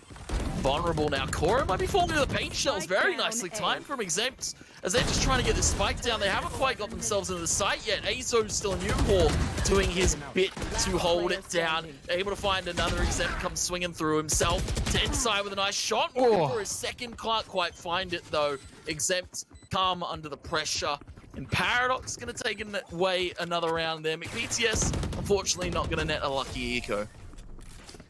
Look, I gotta say, for McBTS in that part, when they were gate-kept over at the short area just by Koro himself, as soon as they do force him back in towards U-Hole, they look to shut his lights out. 2 frags in the round from McBTS and the spike plant. They'll be happy with that. Find a little bit of the weakness affair over on for Paradox. But again, you know, whilst they can try to get up close and personal right in towards Paradox's faces, it's going to be very different of a round in this one. It's not those pistols where they kind of go in with a different mindset. It's going to be back on toward these rifles where their credits, again, they're weaning right now. If they do lose this round, they're going to sort of be back into that little sort of struggle purchase and really not be able to establish anything on this board. So this is a really crucial round for McBTS. They'd almost have to gather this one to look to really keep Paradox from running away with this half. Now you can see Paradox set up for this B-hold yet again. They've got Exempt over here. They've got the stars as well aligned. Smoke going to go up there. The blast pack comes out. The showstopper over the top, finding Delusion. Still looking for Exempt though, as he knows there's a player still towards this garden line. Clutchy able to trade 1-for-1 with the showstopper. As now Paradox need to lock down this site. They've got Nation tucked in the corner though. Tensai with a covered wall. Viper's Pit goes up. Welcome into my world, says McBTS, as they staunch on into the site. Azo on the flank line might find Sicko in just a moment, but he's not on the right line. Will hear the fire come out, the shots to come in. Azo to find the first, now dumps his util into the site. Clutchy to find it. Very nicely played there on the take from McBTS. Not gonna lie, I was still very surprised on how Clutch he stayed alive for as long as he did when he was stuck in toward that usual default plant spot. He was able to still dispatch of Exempt when the rocket did come on through. And then, of course, he was revived a little bit later on. But McBTS, you know, they've gone into that one with a little bit of the delayed approach through Garden, through Hookah. They get the frags necessary, they get the plant, and in the end, they do utilize the resurrection where maybe you see it not being needed. But hey, use what you can. You can farm it back up. It's still kind of the early stages in the half. We've got 6 more to go, including this one. And for Paradox, this is going to be one of those ones where you look towards that sort of back-ended round back towards your name. McBTS, whilst they do look for another one to get one step closer, they are a little bit slow in toward this round, clearing out what they need over at Garden, trying to get in towards Hookah a little bit late. You've got that flank being held as well currently over at short of A, just outside the showers. Yeah, it's, of course, Cora over there, Exempt. Thinking about going through the telly for the moment. Clutchy on the other side, though, has pried it open, lies in wait in the back of it for a rotate to come out here from Paradox. McBTS, again, putting the pressure towards B. 2 over on this side for the side of Paradox. It's Indian Delusion. Dart to come out, very nicely lined up there. Tags down Indy to 70. Takes a few shots through the box too. Yeah, he's gone. Shells. He's gone completely. The plate shells very nicely played there from McBTS to flush him out. Delusion trying to find the Hail Mary lineup though. Tensai goes over the top and takes him down under. Paradox now to retake in this 3v4. McBTS though have all the positioning to work with.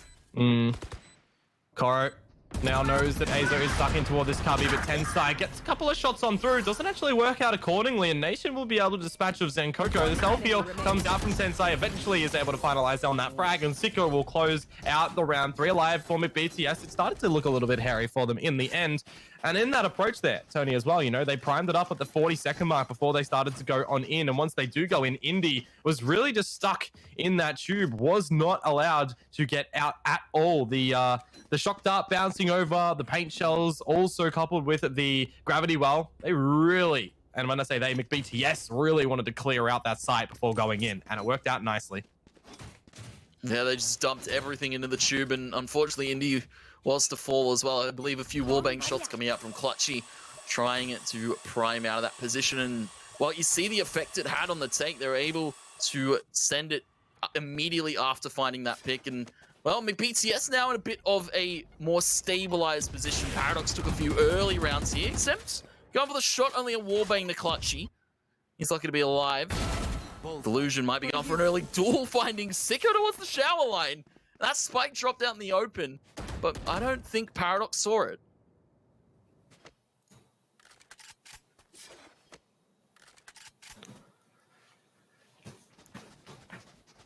Yeah, a minute to go, Tony.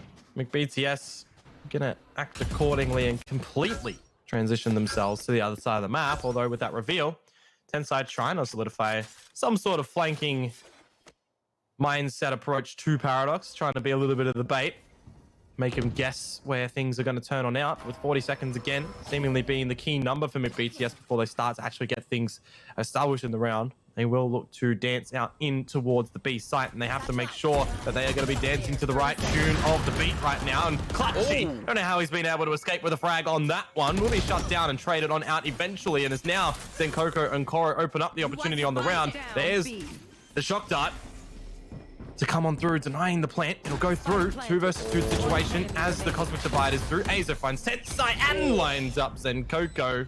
So Paradox, they will not be seeing a tied scoreline for now. And a bit of BM to come here in the end from Azo. You can see how much that round needed to be found there by Paradox, and how much it now spells on the cards for these next few. McBTS fortunately dropping that one, and now down a 2-round deficit. They still have money to buy, but very nicely played, I have to say, from Paradox there on the retake. They waited out the Cosmic Divide.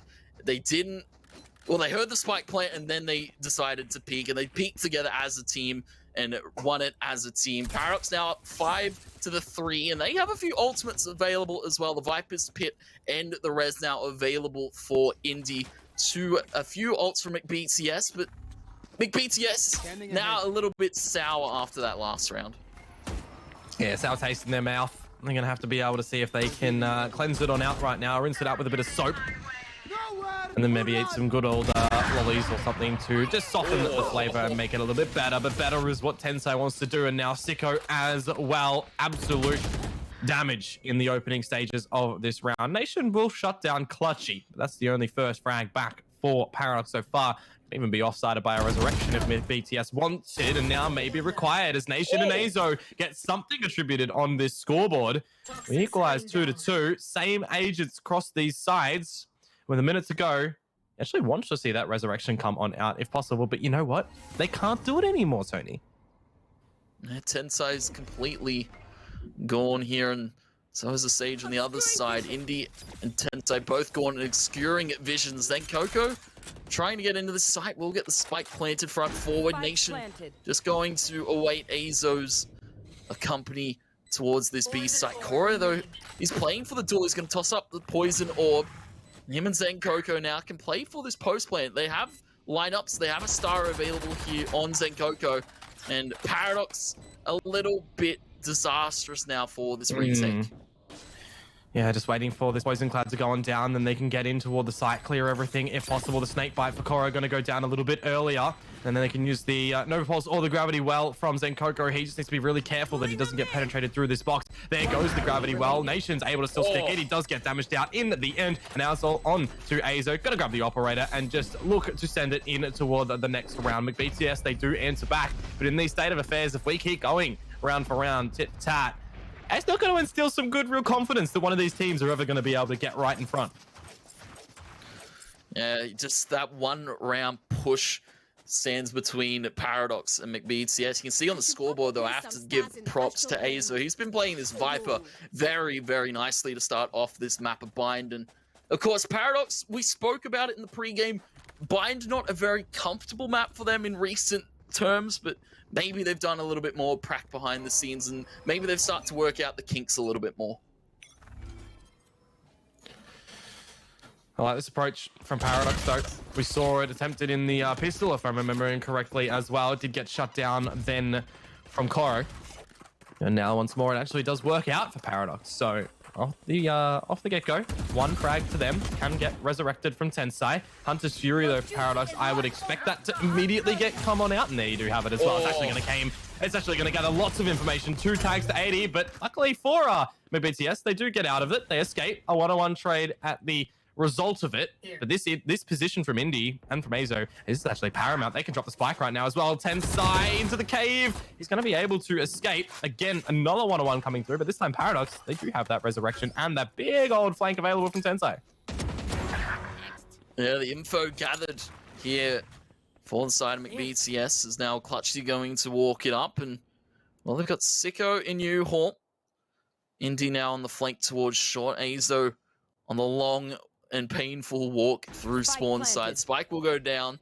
Indy now on the approach. Azo, the saved operator from that last round, maybe could save it again, but I think they're looking to go for it here. Indy's retrieved a Vandal up through short.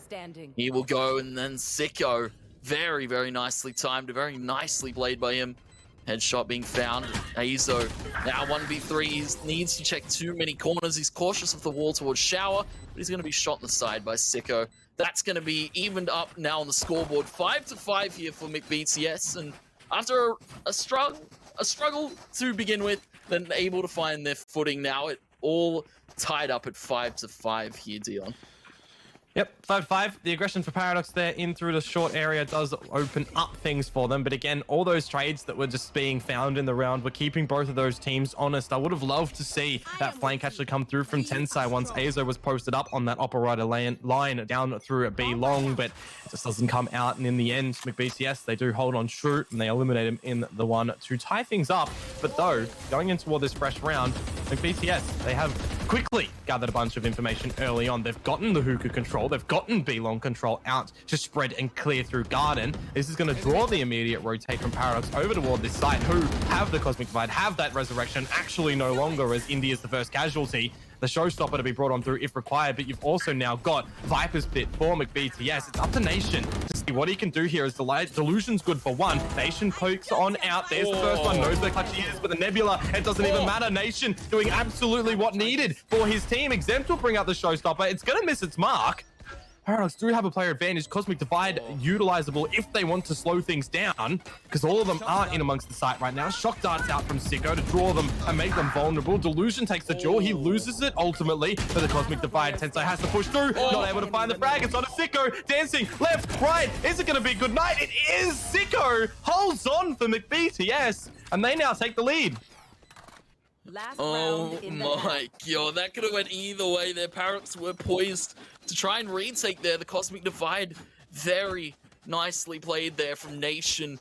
And, well, it's not going to be so. McBTS take that round, and Paradox now, they're forced into this last round by, and it's a little bit disheartening to say the least. A Marshall, Judge, and a bit of light armor here. McBTS might have found their footing into this game. Yeah, it's definitely not the best purchase that you would like to see for Paradox moving into one crucial round such as this, the last one of the half. Really can dictate big state of affairs because, you know, attacker side of buy-in can always be a fickle thing. And if McBTS do go transition to that defensive side with the lead, find the pistol in the second round, then they may look to run it out from here and maybe follow in line with Watt's prediction earlier on in that interview that we did have from him. But we bring it face in toward this round. Lots of ults to be played for in McBTS's favor. You do have that res for Paradox. Indy has been holding on to that for quite a while, though, if I'm remembering correctly. A minute ago, a little bit of clearing. This big... Oh, actually, everyone here for McBTS is grouped up outside the TP. And Delusion, he's pushed all the way through for Paradox. Now the TP's been heard. He could cut them off. He is in a prime position to cut them off, but he's a little bit too far forward through short. Nation going to toss up the Cosmic Divide. It's from the side of Paradox, though. It's two being found there from Nation. Will fall, but that's still huge from him to find those initial kills. Judge up close from Azo, as he's a cheeky little devil. Bounce through that smoke. He goes Sicko. Now again, in a clutch scenario. The res finally coming out from Indy. Paradox have the three-man to the one of Sicko. He finds that initial duel, though. On for the ace to clutch it up here. Azo towards the back of the site, one towards the shower here. 15 seconds. Goes up by the side of Paradox. 15 seconds on the clock here. Sicko needs to go massive. The dart comes out, but he doesn't have the peeking to come out. Paradox are playing this to a T. The spike goes down. Azo goes front forward. Shock dart comes out, and it's a Judge fadeaway shot from Azo. Paradox even it up to 6-6. And oh my god, these rounds, Dion. They make it work quite convolutedly in the end. You know, it was really no sense of real prowess in that round from Paradox, right? You saw the big grouping from McBTS outside the teleporter. You saw Delusion push all the way up through towards short. He could have looked to bring it back as soon as he heard the TP, but he went on for a little bit of a waltz. He went for a little bit of a walkabout, and eventually coming on forward back toward the site, it brings it into that 2 versus 1 situation where it just doesn't really work out for Sicko. Found as much damage as possible, but with no time able to get that spike down. Was maybe hoping that they would line up in the end, but the Judge from Azo a little bit too superior. The round's closed out, Tony. We are tied up 6-6. We are over to the new pistol round. There is a lot of stars actually over in toward the shower. I'm just seeing on the radar. Don't know whose they were, but it looks like Paradox want to start things off by going over towards the B site. Unfortunately, we don't have a way of telling you whose stars they are, though. Paradox, as you said, starting it off towards this B site. Our drone comes out, and they have pinged up Zenkoko. Koro has taken that first initial duel, though. Azo is still a cheeky little devil that he is, finding the entry onto Zenkoko. And, well, Exempt, just on the lurk over at this A site, he's trying to sell it. There's 3 players over here from McBTS, and, well, they could potentially just walk into B for free. Exempt can take the telly, and he can just get on out and set up for the post plan. Yep, the plant's gonna go down. McBTS, they at least have the opportunity with 4 still alive going into this one. I believe that they'll have heals relatively soon to be brought back up on toward the Viper if required, but they are being gatekept by this poison cloud. Drone in from Sicko, spots out 3, maybe all 4 actually. Was just trying to see on my own vision how many were seen, but here we go. Gravity well in. Nation spots it on out, and he's looking for another one. They're not looking at him right now, Tony. The reload will be the death of him. Still, the player disadvantage from McBTS. Time is of the essence as well for them to get on amongst this defuse. Delusion finds Clutchy and finds Cora in the end to close it. So Paradox, they will gain pistol. They will gain lead. You would expect for them to be able to gather the next one as well if we don't see a force up from McBTS. And maybe they heard us in the pre-game deal, and they're a little bit mad about what said, of course, in his post-game interview. McBTS, of course, favored on paper, but Paradox are pulling off all the stops this evening. AZO Nation setting up beautifully for these post-plants. Delusion as well, being a very pivotal player, and you can see why Paradox are at the scoreline 7-6 and looking to do a little bit more, maybe go 8-6 and threaten a overtake on this first map. Yeah, I do wonder how much of an upset would it be if Paradox were able to claim this one. Is it too far forward over towards McBTS? Because I think about it and I probably think, nah. I think this is relatively even between these two teams, although Azo's just gotten away with murder. Tensai and Clutchy not thinking that that would happen there. Now they're looking to break out this wall. Eventually, Indy is going to get the spike over to his teammate's possession. And again, you know, I talk about this one. McBTS, they on paper shouldn't be winning out this round, but any more damage that they'd be able to find would be absolutely awesome. Indy is just holding and making sure they can't gather that Phantom that's on the floor. He himself will probably want to pick it on up after finding that Spectre frag, but Zico getting in this dart. Oh, it's making things interesting. It's making things troublesome for Indy. He's got to fall. Yeah, gonna fall to safety. I would have thought he'd grabbed that Phantom a little bit earlier. He saw the wall go up before it got shot down. He could have grabbed it. But he gives it up to McBTS though, and they're gonna go for the peeking on in. Not gonna actually use that gun. They're just peeking with pistols right now. Indy looking for it, and he can't quite get it on the reload now. Pistol to come out. Zenkoko to peek, and Zenkoko's gonna take that kill.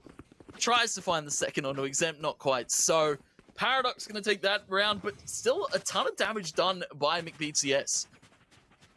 Yeah, two frags done in the end there. They will take that. They will get a tiny bit of credits on the back of it as well. But this is where we look toward that little bonus round over for Paradox. They're going to be having that Vandal still in possession as well. A couple of the Spectres, the Stinger actually making its reoccurrence as well. Then you got Indy just down on that Sheriff looking to get any yeehaws out in here. But for all intents and purposes, McBTS, this is their round to try and get things established on their defensive side. Revealing area. And BTS, I guess I have to, of course, point out again, Koro filling in for Maple. Not quite the core lineup McBTS so desperately after. Of course, though, McBTS is a core lineup, I guess, of the old Kango roster, and still, I guess, a little bit of synergy from them. Our drone to come out. Zenkoko laying some bullets into Azo. Smoke to cover him for the moment, another smoke to come up, and Azo gonna walk out of that one scot-free for the moment. Paradox, 2-round lead, but McBTS are on these guns and threatening to do a little bit early on.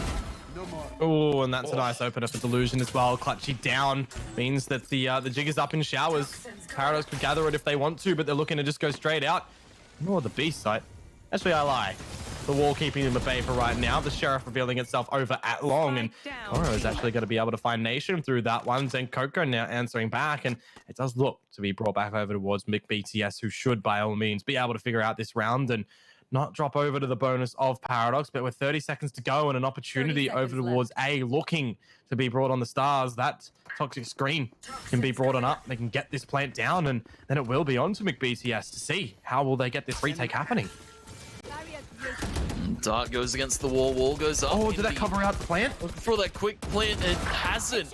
It's though going to be Exempt taking that initial duel on the Sicko. A Spike still trying to go down here from Paradox though. BTS are making their fight be known. The wall's going to be shot down completely. Indy though able to stick it and now tuck in the box for the current moment. Heal up though, immediately shot out by Zenkoko. Exempt playing this one far forward. Azo to back him up from U-Wall there, and that's another kill being found by Zenkoko. Koro takes the final kill. And unfortunate there, Paradox, they get the spike down, but they couldn't quite get themselves into the positioning they probably want. Feels like as well there from Indy that was not the line that he wanted the wall to go down towards. I think it actually covered the plant spot as well. You know, there was no way that he could actually get the plant down where he needed to, so they had to destroy a chunk out of it. And when they did get the plant down, it also, in fact, destroys a chunk of the wall when that happens. So really, we're feeling a little bit of the crumbling happen there in the round for Paradox. But hey, it was the bonus, right? They got the damage known, they got some kills, they got the plant, extra money. Although you look to all those new rounds, and I kind of am wondering in my head for Sicko right now. The Guardian is in possession, but anyways, it is okay. It is a good weapon if you can find some crispy little headshots. McBTS right now, Tony, they're gonna look to try and tie things up. Yeah, Paradox now feeling a bit sore after that last round. Shock Dart does some nice damage onto Delusion. Very aptly timed from Sicko. The smoke will dissipate. A lot of stars have been tossed towards that shower side, as we've seen, and well, the side of Paradox may be taking a ton of room early on is what they're about. Sicko going to send the Aldrone through the teleporter. But for the moment, it's very, very slowed down compared to the chaotic pace of that last one. Well, his first open up in this one as well. Azo on towards Zenkoko. Means that there's no more smokes available for McBTS unless you do count Viper as being a technical smoke agent. You kind of can in this one with the Viper's wall. And they will go up right now for the side of Paradox. The toxic screen and the poison cloud. And now they are looking to try and get the plant down. It's again Indy falling with the spike in possession, not able to get the plant through. The Hunter's Fury is going to be denied. There you do have it. Koro will find Delusion. And as the trades looking to still come into play, Azo's going to... Okay, no, he's not. He's not going to bring out the pit. Sicko's going to find him at the end. A party, a showcase for McBTS. Lots of ultimates. Actually wasted in this round, if you think about it. Nothing really found anything. Yeah, the pit and the Fury used by the side of Paradox and not quite able to land their marks. BCS tied up 8-8, and this is going to be Paradox feeling the pressure now. Of course, the money dwindled from their side, and McBTS, it appears they needed a little bit of warm-up into this one. 8-8, though, still an impressive scoreline.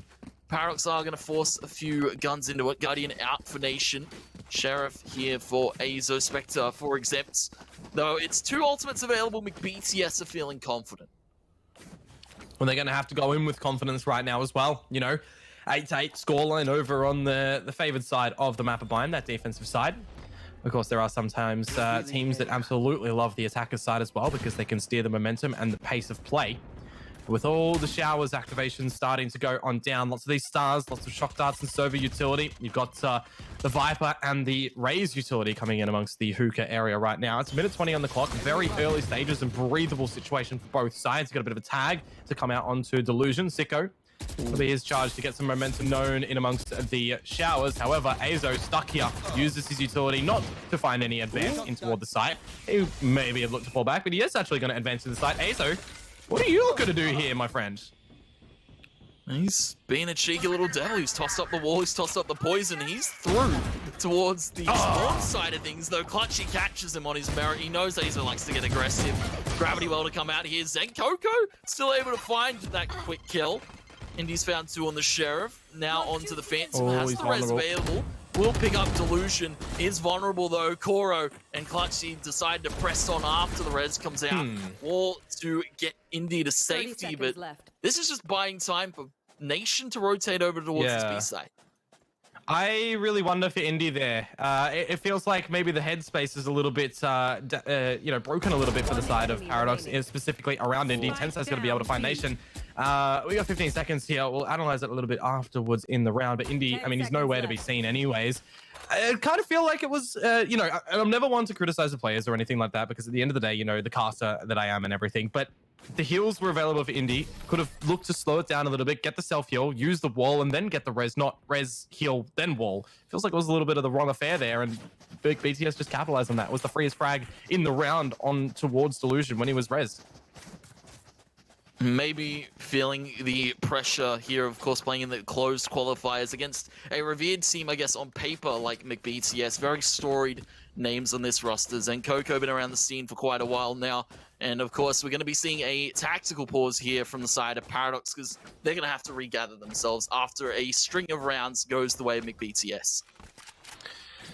Yeah, 3 in a row so far. all the rifle rounds, of course. They dropped the pistol and the second one, and they won out the bonus and 2 more from then on out. So, as the pause is underway right now, they will just console their thoughts. You've got Tensai 1 away from the Resurrection, Sicko 2 from the Hunter's Fury. On that flip side, Showstopper and Cosmic Divide close for Paradox. Maybe they want to try and push themselves to get the orb, to get Nation on that Cosmic Divide, you know, get away in toward one of these sites, get that spike plant down, and then play a little bit of the retake. They've got the Snakebite lineups, they've got the Shock Dart lineups that they can rely upon as well. So there's definitely a lot of stuff. Even the Gravity Well to pull off the spike. Paradox have a lot of utility that they can hold on towards and use for better rewarding a little bit later on. But opening here, Tony, Viper's pit down for Cora. Yeah, taking a very far forward stance on this A short side. You can see it spill very deep into the back of short.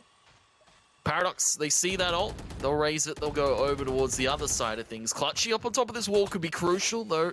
Here's the Aldrone, decides to fall back, play for the numbers. Tensai tosses the slow orb and actually lands very nicely timed onto the 2 members in Hookah here for Paradox, as they now try and set up this B hold here. And, well, for the side of Paradox, it's going to have to be a quick and clean cut. Tensai is going to be flushed out. He's going to get the heal and reposition. McBTS still have the members and the numbers to hold this down. 40 seconds though, and that's where Paradox are going to get straight in toward this site. You're going to see the immediate rotation from BTS a little bit later on, but Tensai down for the count in the Nebula. Clutchy are going to get something situated as well. He will peek out, gets shut down by Delusion, who pulls himself off the spike. Paradox looking to mount out their hold now on the side. Exempt good for one, and Nation, and now it is hold down to Sicko, stuck and known at the defender side spawn. Does he just choose to save this weapon into the next round and go again with his squad? It's not looking hot in Team McBTS right now, and their camp has been burnt to a crisp. Paradox, everybody just ravaged in that round.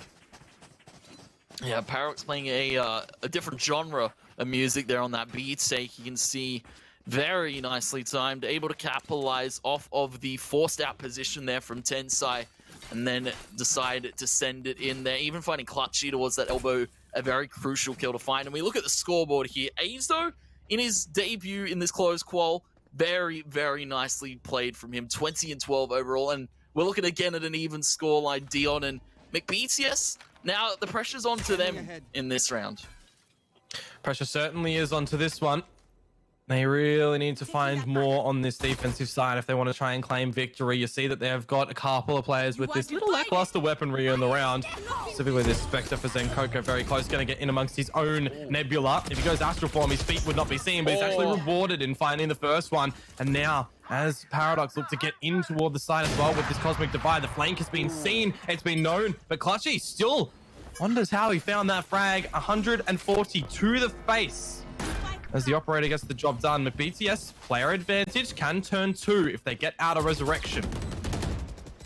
Now the Cosmic Divide goes down. Paradox set up in post plant positions, but a little bit further forward than they'd like. Nation down to 7 points of HP. Stars come out looking for the Gravity Well and potentially a concussion here. Koro is going to dump the Snake Spite in. Doesn't land on a Nation. He's pushed out of the line there. He's found the first on a Clutchy.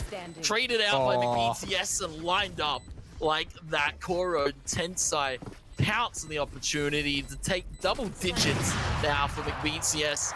But that was a valiant effort, I have to say, from Paradox. I just love that vertical wall to come through from Tensai as well, to elevate himself over on top of that and can get up onto the little pocket box as well. Really just have a good little line of sight that's an off angle that Paradox are not expecting at that point. But it got a little bit concussive in amongst that A site, you know, everybody trying to just find out exactly where everything is rolling on through. And at the end, BCS, they do find the frags necessary and they can get on amongst that defuse in the end. Paradox, though, you know, trying to find out their way into all the site. They got in. I just kind of feel like, you know, maybe they let Zenkoko get away with murder for one there. You know, he was kind of hiding in his own little smoke. It's something that the Paradox have to be more cautious about moving forward now. Revealing area. Yeah, they tread a little bit more, less loudly, quietly, one would say. Paradox, though it's still Azo looking for this initial pick. Of course, he's been playing Lurk for Paradox in these last few rounds, and to his own credit, he's been catching a few players off McBTS off guard. Though for the moment, very default and still trying to feel each other out in this round. Yeah, well, it's just going to be the slow progression in this one for Paradox. Yeah, they don't need to do anything too untoward. They don't need to trip up over their own feet. They're going to lean over towards this B site right now, where we're going to see Clutchy look to disappear and rotate back over towards A. Couple of pings on the radar that I can assume would be from the side of Paradox, as they do look to set up their affairs over to this site. Aldrin's going to be going on in. It's going to be destroyed by Koro and Clutchy shooting out a couple of boards. So that's info to Paradox as the Hunter's Fury does find Koro in the end. The rocket out from Clutchy. He's going to get the boom bot down to 25. Heals can come over towards his body if required eventually. As you do see the Tensai is in amongst the site, but the TP pulled. We move over towards A very rapidly, and this could get very strugglesome for McBTS right now. Oh, Zenkoku's in a very nicely corner there. Finds the first, can't quite line up on the second. Yeah, timing is good for the side of McBTS, but the spike plant will go down. Clutchy.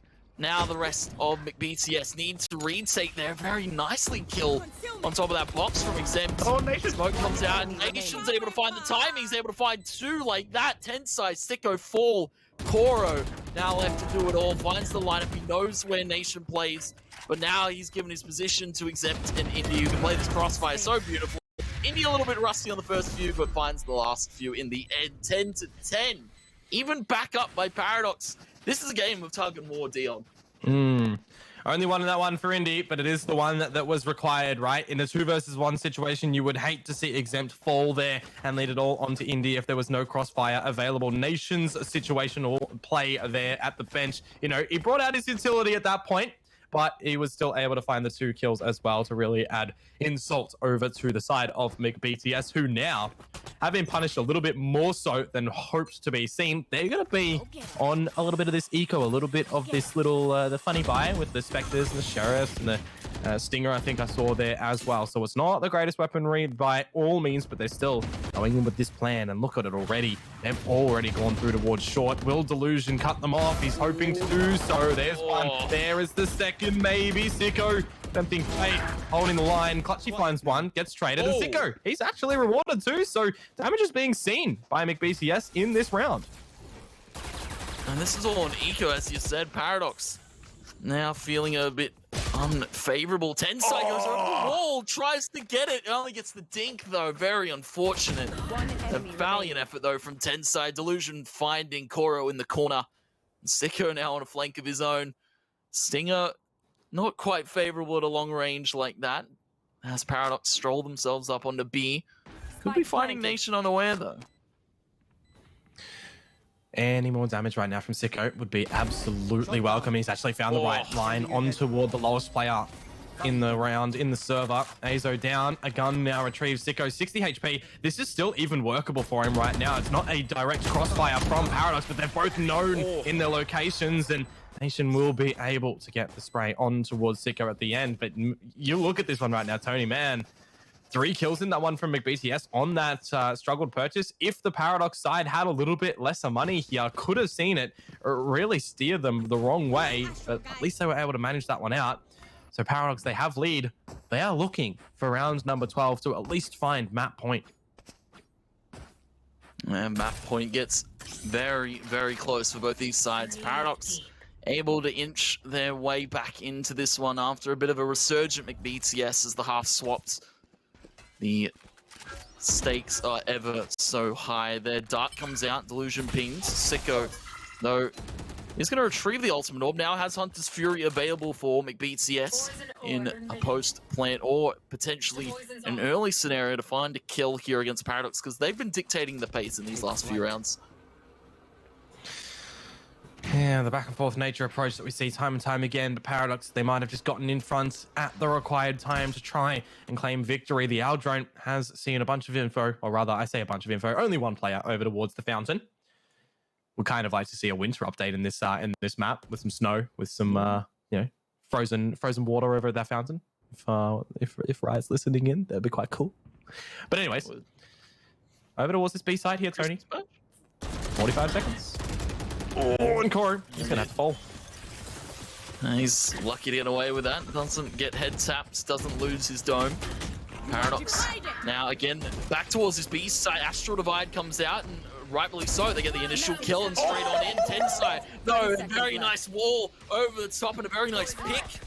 Viper's Pit drops here. Paradox now need to answer the Hunter's Fury coming out from Sicko. Tries to spread it thin across this Paradox side. Only does a bit of damage. 10 side DK'd. And this is very, very close. Spike finally down for Paradox, but here come McBeats. Okay, Gets clutchy.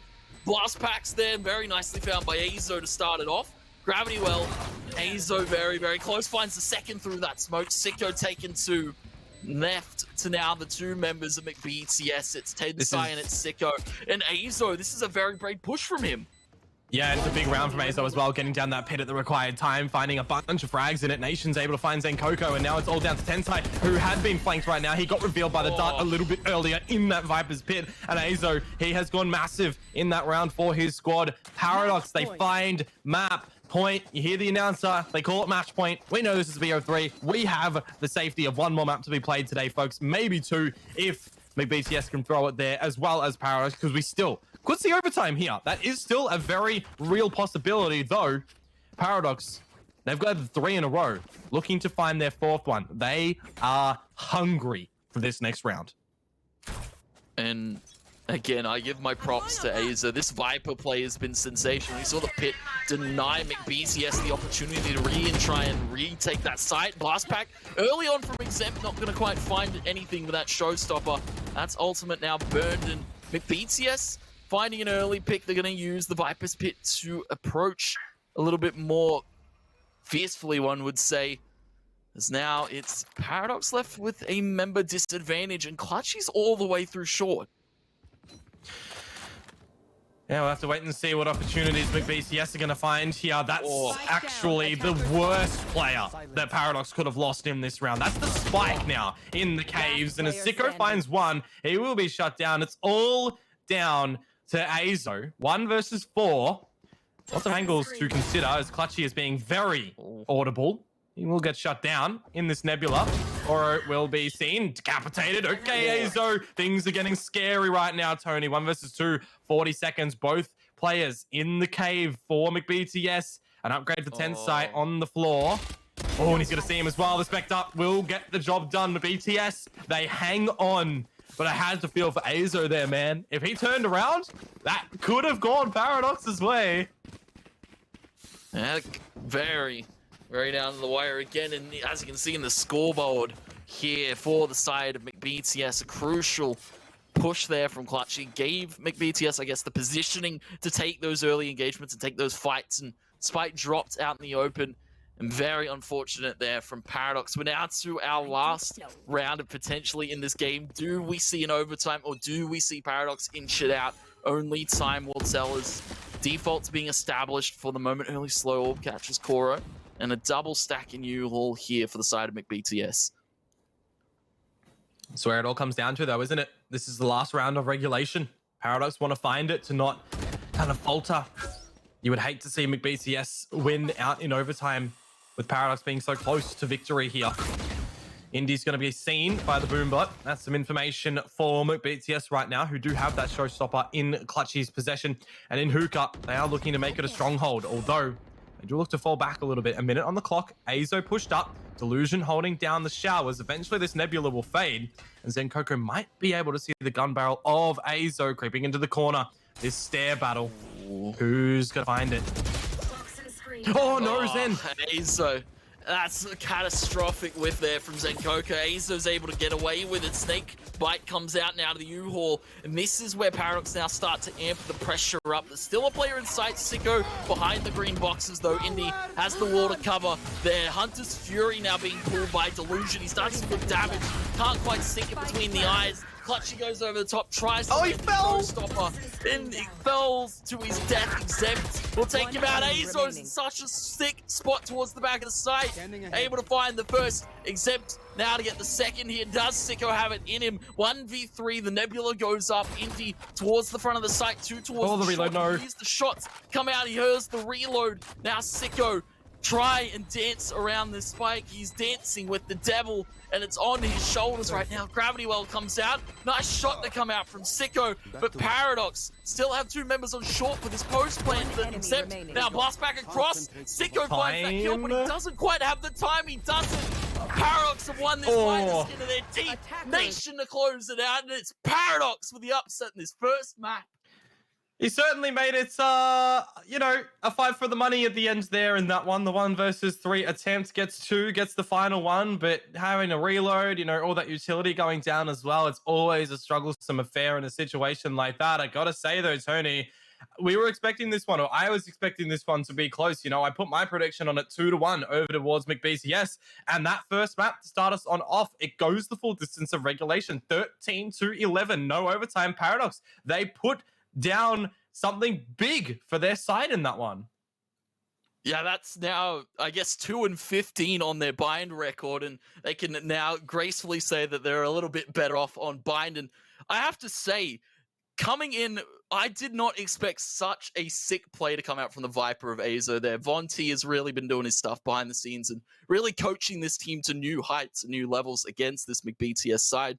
Of course, I give props, though, to McBTS that came out of the gate swinging. You saw a crucial few rounds go their way, but in the end, it was Paradox able to squeak it out there, and very nicely played from them overall. Yep, they do narrowly take a bit of a victory in that one, which means that they are now 1-0 in this series. Of course, guys, we are guaranteed another map around the corner, so make sure you stay tuned to see who is going to gain their qualification spot. Stay tuned.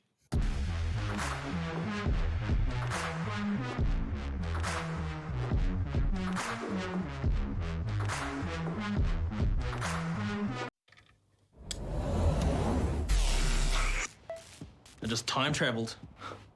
Ah, today's a big day for past me. He just got the latest Vodafone broadband with super Wi-Fi. Which finally means Wi-Fi in all 4 corners of the house. What? Even there? I've got Wi-Fi in the garage. Yeah, we do. See ya. Oh, it's still in the garage. Yeah.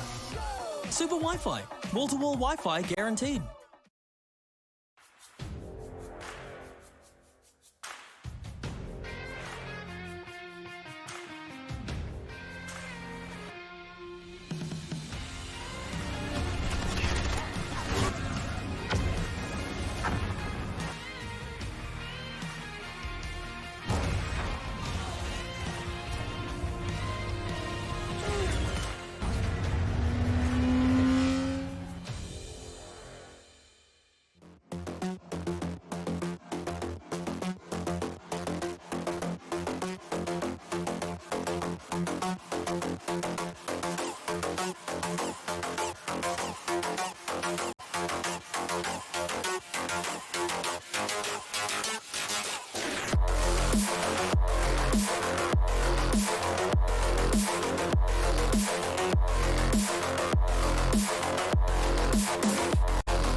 afternoon and welcome back, everybody. Wherever you are in the world, is it morning? Is it night? Let us know. We are looking at a potential little upset coming on forward in toward this one. Of course, I am Komodo. This is 2Tap Tony. And for any OCE players out there that want to play competitive Valorant and they can't wait for Stage 3, make sure you sign up for the Autumn Valorant Cup with LPL, a $5,750 prize pool for 4 different divisions. No matter if you're, completely in the competitive scene of Valorant or you just want to play with your friends, make sure that you do sign up to that one to make sure that your skills are keeping up as well. For more info, guys, make sure you head to the LPL website, Season 2 2021 on that one. And now, as we look to move on forward, Tony, as I've mentioned at Paradox, they inch out in front of McBTS.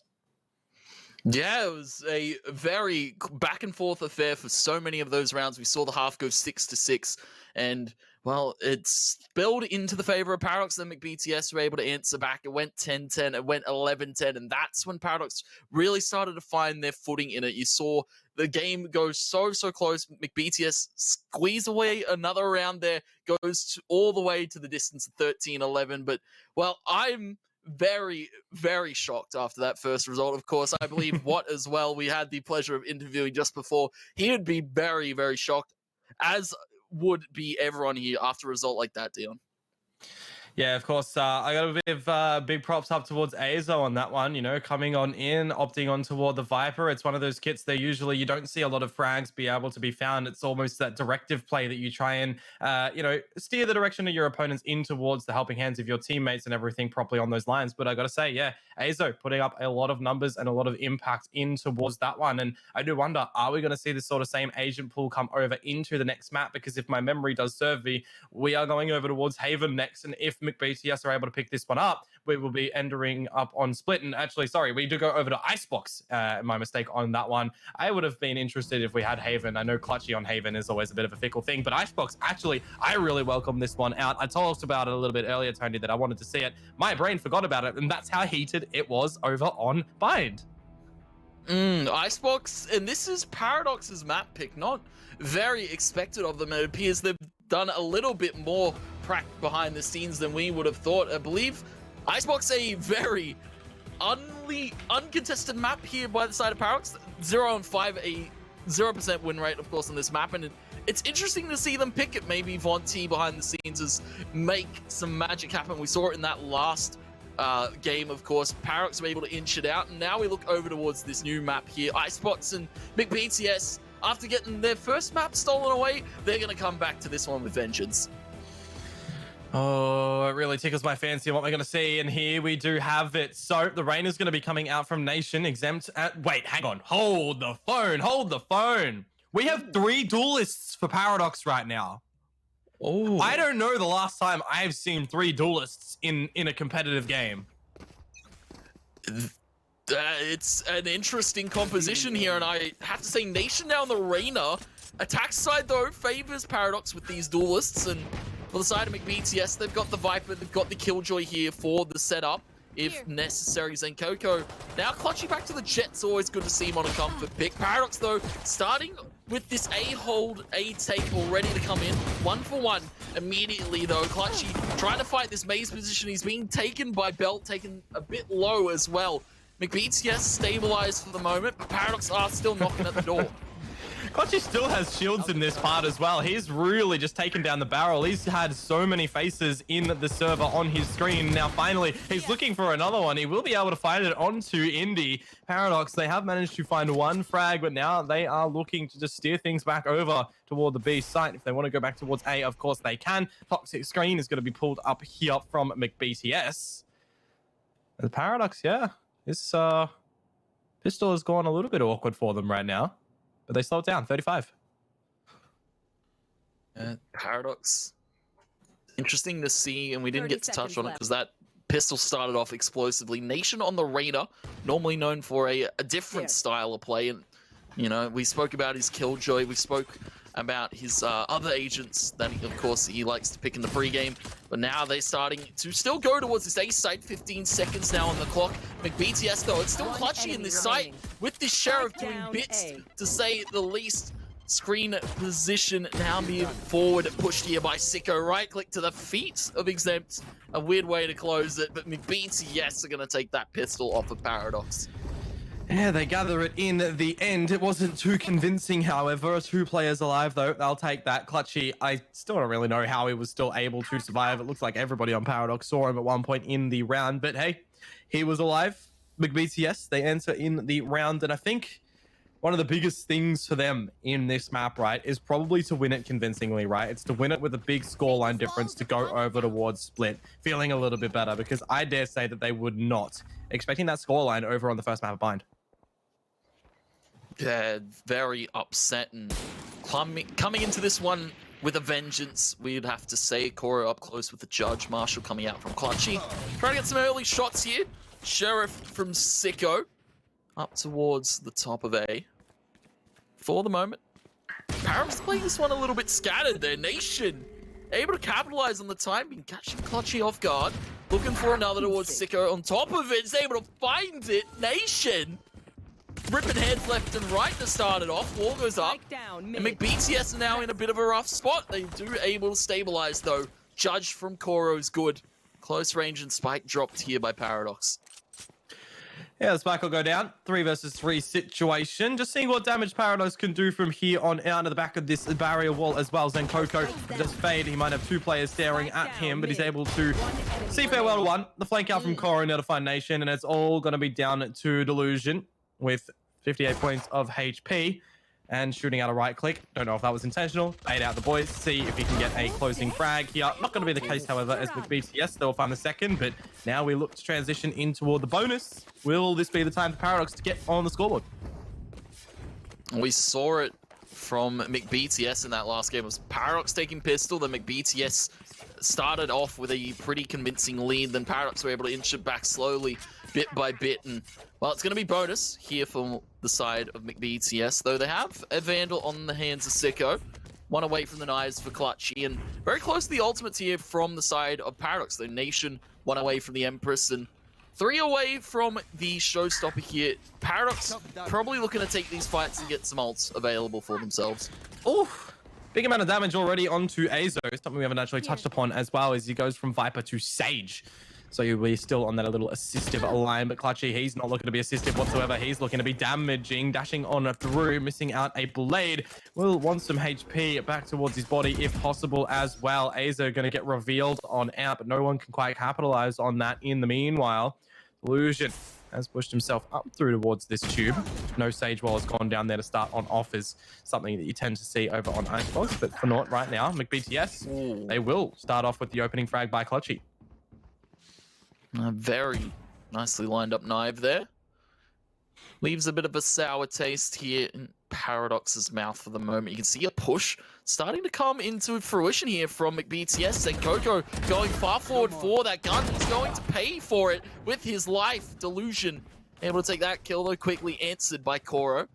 Paradox, though, set the pace over towards this B site. Smoke's available for the Jet if necessary, but they decide to fake it. They're going towards A here, Dion. Oh yeah, Azo's already through. He can get the barrier wall going up towards screens, or he could push forward if he required. So he can get a lot of things happening right now. But Exempt, he has fallen by the wayside, and now Azo falls as well. And things are just crumbling for Paradox. This is a bonus round for McBTS. Remember right now, Tony, it would be expected the Paradox to be able to find this one, but they're not going to be able to do so. It would seem right now. Indy finds Clutchy with the misstep of the blades. Sicko will get the trade in the end. So McBTS, they shut down the little bonus there of themselves, or rather they gather the bonus of themselves. They shut down Paradox's first purchase, and I guess this is what I was kind of expecting going into Water, right? Yeah, it's definitely interesting to see the triple duelist coming out here from Paradox, and no really set smoker here, no Brim, no Viper, no Astra in play here for Paradox. We saw the Astra from them, of course, in a different tournament. I believe it's the ESL. And, well, it's interesting to see no Viper either. We saw Azo go off a treat on that agent in the last map. And maybe Paradox are overthinking it a little bit to start this one off. Yeah, well, potentially so. They've gone in with 3 duelists, so they've gone in with some sort of plan on this map. Maybe the Icebox pick, you know, not the expected outcome, but they will of course see what they're going to be able to do. A 1-on-1 trade out, still favoring McBTS right now. Shots on through. Sicko not tickled by that Marshall, and now Clutchy will not find Exam. Thought he'd be able to find that one quite easily. But McBTS, I mean, if they drop only one player here, they'll be quite happy with this one. They know that they've got the rifles around the corner from Paradox once more. So this is where, I guess on this sort of duelist play from Paradox, right? We see a lot of rounds with haste come out for them, hopefully. I have the spike. Yeah, hopefully we see a little bit more of a pace picked up here by Paradox's.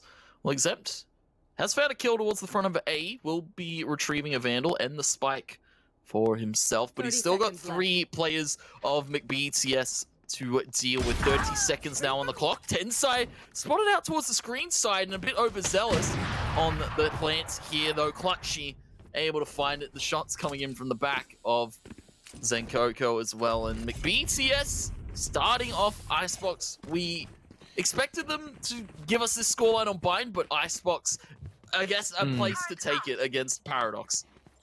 Well, there was nice amounts of damage delivered from a Paradox in that round, but McBTS do pick it up in the end, and they do prop themselves up high on a pedestal in this round, it would seem. 2 operators to be brought on forwards. Clutchy expected, but not so from Tensai. So I'm going to be interested to see what he's going to be able to do. Currently posted up over on Boiler. See if he'll get hot under the collar or not. Huge reveal on the back of that recon dart. However, for now, as Paradox, they do look to align themselves in toward this A site. Bit of an elevation state for Indy as the showstopper gets brought on through Exams. Is he going to find anything? No. That's relatively unfortunate. Oh my, chaotic fights going left and right, and unfortunate, as you said. No, the Sages trade 1 for 1.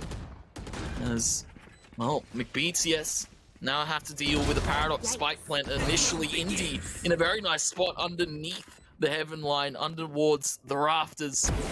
Delusion looking for Clutchy, but Clutchy's 1 step ahead of him, and he's up top, takes a shot from the belt, dashes away to safety. McBTS have the positioning, they have the players to try and retake there. Zenkoko finding 2 immediately on that flank line. Nation though has popped. The Empress has got a dismiss. Empress, no way, Nation! That's absolutely sick! Yeah, that's relatively unfortunate for Tensai there as well with the operator. You know, any other weapon and he probably finds Nation on the equip time of that Vandal. Though, to be bringing out the pistol in a situation like that, that's why you tend to not see 2 operators be brought into a retake, right? Makes things very, very difficult, but very well placed from Paradox to at least align with 1 on the scoreboard. They will steal away one of these operators as Indy will pick it on up. Azo, Delusion on the lighter shields, but they've gotten a taste now, Tony, of a round on the boards, and Coco is going to immediately pop out the Viper's Pit here, try to make sure that McBTS, you know, have something started in the round and push Paradox over towards B.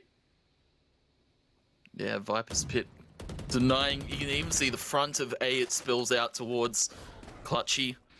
He's very aggressive, I have to say, on this Jet op play, and peeking towards middle, and, well, a player like Clutchy, known to be played with inconsistency, of course, we spoke about in the pre-game, but hasn't been quite so. Clutchy's been quite steady, to say the least, in this series so far. McBTS find that initial pick onto the Sage, and that leaves Paradox a little bit cautious here. They were opting to go towards B, but they're still outside of A for the moment.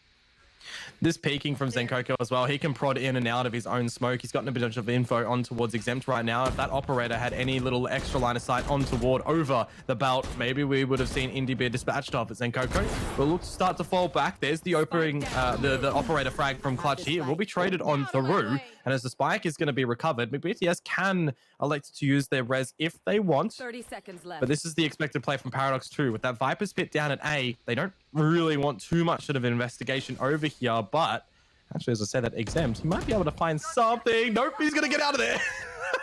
Oh, very, very sketchy scenario to be in. Indy has popped the knives, and Paradox are over towards B, though. Clutchy still in this mid-line, knives straight to the dome. Another from Indy. Spike, though. Immediately answered, though. The spike is dropped. McBTS continue the streak of good form on this defense side of Icebox, and And I have to say, I give props to Clutchy and Sicko. They've been playing this game pretty well. Zenkoko as well, you saw take those initial fights and take that initial positioning towards the front side of A and really stop Paradox from doing anything.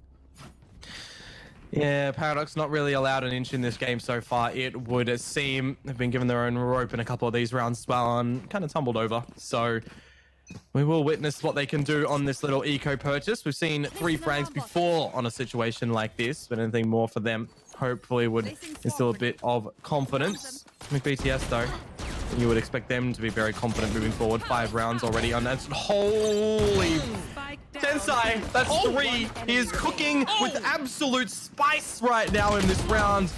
We didn't see too much from him in the beginning rounds, but that one, okay. Welcome to the server, Benny. Tensai is here front and forward and ready for duty.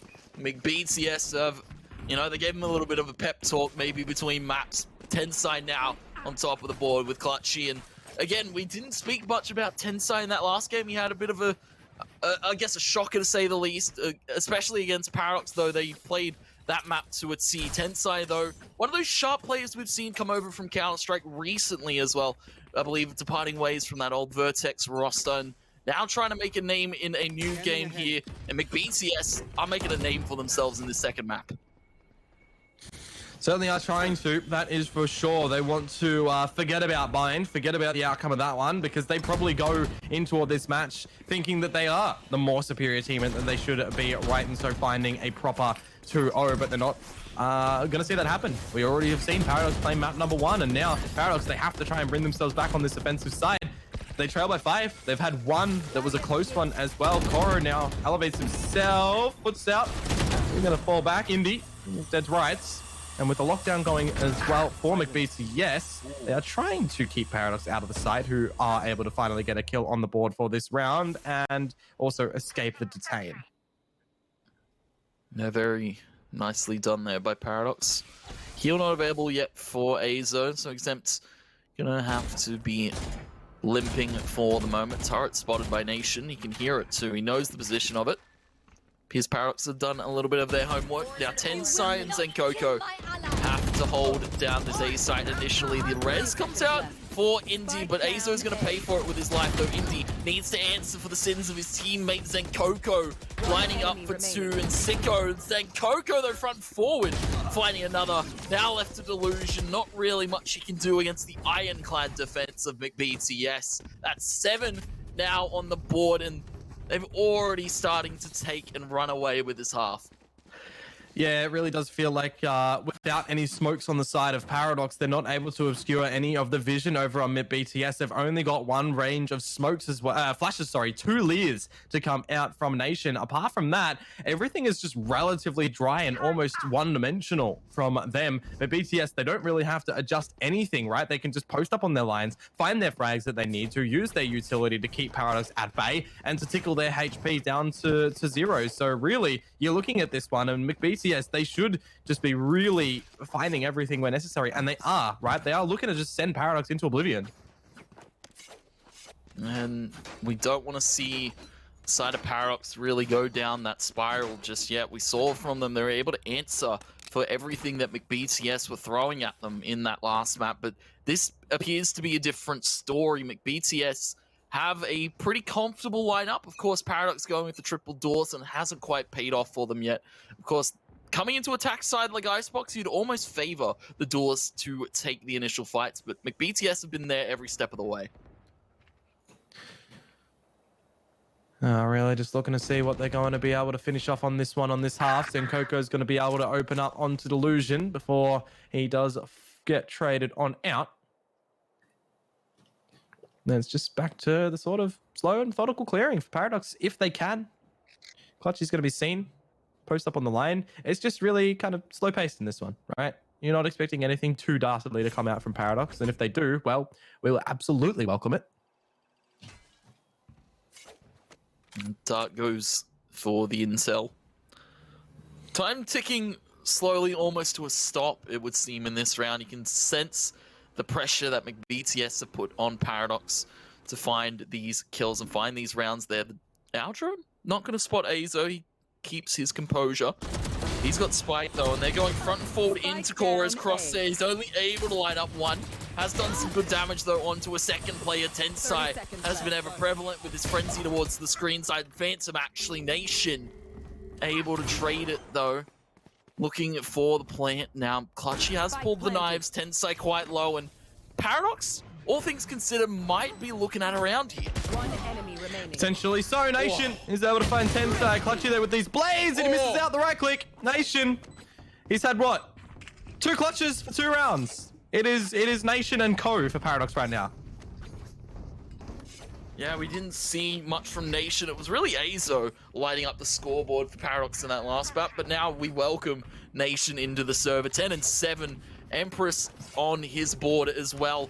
For the side of McBTS, they still have money to work with in these subsequent rounds. Paradox are going to need to string together these last few themselves. Well, if they can get up to 5, that would be very welcome on the exchange of the halves as well, though. I am kind of just thinking they don't have the smokes and everything, right? So, might just be very difficult for them.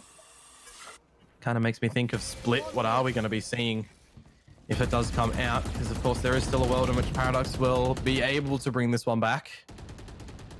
Tensai going to be posted back up on the operator. The Lear will not get him for now, as he will dispatch of Azo. The wall at least goes down. Clutch will find one on the op as well, and things are just going, you know, very forward for McBTS in this one. The reveal onto Delusion is going to almost just force him into the crosshairs of Tensai, where Korra now finds exempt. There's no feeling of pressure on this round for McBTS. No, they've even got the flank here, Clutchy towards spawn side. Nation does rip his head off. Able to clear a path potentially over towards A now for Paradox. As McBTS have put all their eggs on this B basket, they're going to have to rotate out themselves. Nation and Delusion now 2v4. Smoke orb goes up and Tensai's already there to answer. Operator posted towards the screen side. As Paradox now try and cross on in. 30 seconds on the clock. Tensai lands the first shot. Nation now needs to answer again. It's a clutch scenario for him yet. And, well, I don't think he has it in him this time. Dion Cora's going to find him from the back line. 8 to McBTS. A very strong half from them on this defense side of Icebox. Yeah, if they make it 10 as well, that's just going to be a slap in the face over towards Paradox, especially on their own map pick too, right? They are able to go and take away McBTS's map pick of buying 13 to 11 and then going over to their own. You would expect that they would be more comfortable in this, but it just doesn't give me the feeling of that right now. I kind of do wonder, you know, you talk about the preparations that they go into this and being able to talk with their coach and everything. Their full strategy of this agent lineup is a very interesting fact. Is there the case of it was a misclick in the pre-lobby and they just didn't change it? I don't know. Probably not, because they would have been able to just go to the admin team and say, hey, we mispicked. Can we just restart? I am just wondering, like, what is the planning for this 3 duelist lineup for them? Maybe frag hard, put numbers up, and take the fight to McBTS. They haven't quite seemed to do so far. Clutchy. No, it's Sicko actually taking Delusion. That's the numbers we want to see now from Paradoxes. They take 2 immediately on the A site entry. Zenkoko, Tensai, and of course, the Sage to retake here. Zenkoko drops off the rafters now into the site. The Paradox have pretty comfortable post-plant scenarios. Koro with the res. Delusion trying to line up the shots. Can't quite find him on the Tensai. It's so unfortunate. Zenkoko to find 3. Azo and Indy now to try and hold this plant down themselves. Azo with the res on to exempt, and the lineup comes in. It's the last player standing, this time by McBTS. And, well, Paradox might have stolen away this round just off of positioning alone, except to find the final kill. Paradox to finally find their 3rd. Another one on the board. It was 1 in the difference split of the wickets there for that McBTS one that they gathered up. And I was quickly just looking up some statistics on Icebox for Paradox previously. They lost to Nebula 13 to 11 on this map the other day, where the lineup was Exempt on the Raze, Indy on the Sage, Azo on the Viper, Delusion on the Sova, and Nation on the Killjoy. Massive change up for the composition that we've got now for Paradox. Yeah, one would warrant a Viper on a map like Icebox, especially starting off attack. You're able to set up that wall, split off mid and B, and really get a very far forward position and maybe set up for these 3 duels. Swap out maybe the Sova even, and starting to play with it, but yeah, Paradox really confusing everyone here with their pick. And Azo tries to capitalize off the Hunter's Fury, knives high for Indy, as he's able to trade back a 1 kill, though Clutchy ever prevalent on this ace site. Lockdown comes down, and Paradox again in a sticky scenario. It's looking to shape up to be a very one-sided affair. If it's 9-3, it's not too far disastrous like a 12-0 or a 11-1, but still 9-3 if it turns out to that is still quite devastating. Clutchy just holding on this line. Nation doesn't completely clear it on through, and now it's just going to be down to Exempt. Clutchy's just getting up close and personal right now, clearing everything very rapidly. And the Blades will get it done in the end as well. So there you do have it, folks. 9-3. It's going to be the half-time conclusion scoreline. And now I really do just wonder for Paradox, because, you know, duelists, if you've got more, usually that does favor an offensive lineup.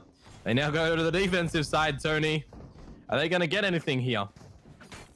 It hasn't even been too bad, I guess, from their duelist play. Nation, Indy, they're doing numbers. It's been really a lackluster performance here from Azo in this second map. We saw him pop off first, maybe has fallen a bit out of favor in this second. McBTS, you can see Zenkoko and Tensai now starting to be in their element a little bit more. 9-3 on the half, and Paradox, they're going to need pistol and then some to really even this back up.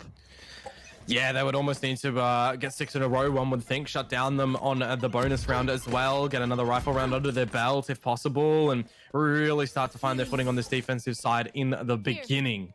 Clutchy has eaten the paint shells for dinner. It will be healed up. Exempt going to spot out something. So this big old lean for McBTS to this A site will actually net in them losing the first frag. Yeah, McBTS losing Clutchy early, unfortunate for them.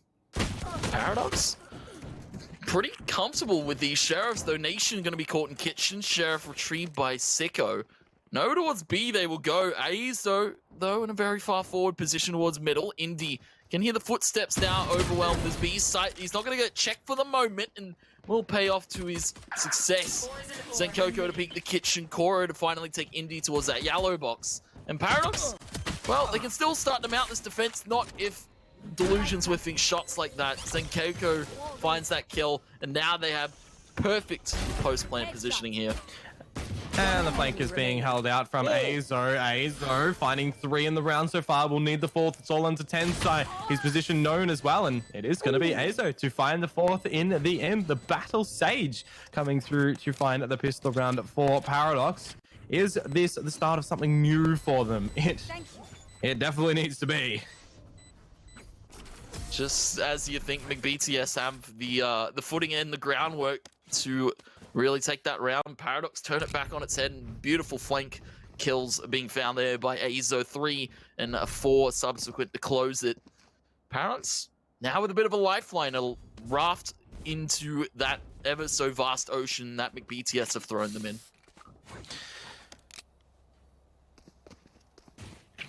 Alrighty. Treading water right now. BTS still floating on top. Couple more rounds for Paradox and they might start to sink a little bit. Again, it's going to be Exempt on the get-go of the round with the paint shells out, and they're going to find Clutchy yet again. He's just going to be asking for some heals. A little bit of a repeat of the previous round for now. You do have Azo with the Vandal purchased on up. Going to fall back. You got 3 players here for Paradox. 1 Nation pushing through mid. Indy looking to hold down B by himself. Plant looking at the established if possible for McBTS right now as Sicko finds the first frag in the round for them. Is that all we are going to see? Azo 3 on the round. He's going to double it down again. Back-to-back 4Ks from him. His team is in his backpack right now. I feel, yeah, definitely now on the shoulders of Azo, and I feel those subsequent kills, those 2 4Ks now propel Azo's confidence back into this one. Paradox, now that probably shoots the momentum back up in their favor. Of course, McBTS really had them on lock that first half, but Paradox finding that first pistol, a good start. A second on top of that, Paradox are feeling themselves back into it. Now, bonus here, McBTS have the guns, and this is going to be up to Paradox to keep McBTS on hold. Big open up the nation right now. 10 side down for the count. This is the purchase to come through for McBTS, remember. And with the poison clad over towards Boiler, there is some vision non-available for the side of Paradox, but also likewise for McBTS right now. The creep up from Indy, the flank. This is going to be really powerful if you can find one frag or two. Delusion, though, getting off the line at the wrong time, and it's going to be to his dismay. He will fall down. It's going to be Indy's time to see if he can do one better. The gun barrel has been seen. Clutchy, though, turns. Oh, the shots from Indy. They're a little bit too preemptive, and he will still manage to find the frag. Dash away into the wall very rapidly. So, 3 versus 3. The plant's down, Tony.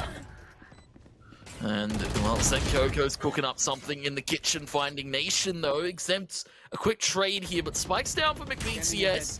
Both towards this B side. The long play for both of them. Sicko towards Yellow, Core up on top of the box. Except can send the bomb bot out there. Very crucial kill. Initial being found by Sicko. Now it's left to Indy. 1v2. Knows the position of 1. Doesn't know where Cora lie in wait, though Sicko's just playing for the time. He's playing for the peak. Even gonna take it in the end. McBTS finally finding double digits on the board after a bit of a resurgent Paradox coming into this half. Yeah, the first 2 rounds on the board for Azo, of course, on that pistol, and then on the Vandal purchase into the next one, able to find those 2 4Ks. But now, feels like when BTS have the rifles, that they are just back into it. Ignore the first 2 rounds for them. They are doubling the scoreline of Paradox right now. And this is where we get into the nitty-gritty of the game. This is where we get into the deeper diving into those strats and actually see what Paradox's defenses are going to be made of. Indy has purchased up the Operator into this one. Is a little bit late to the party, though, on the line of sight. You're going to see Exempt throughout the paint shells once more. And I really just do wonder for Paradox. Can they gather this round? They surely need it.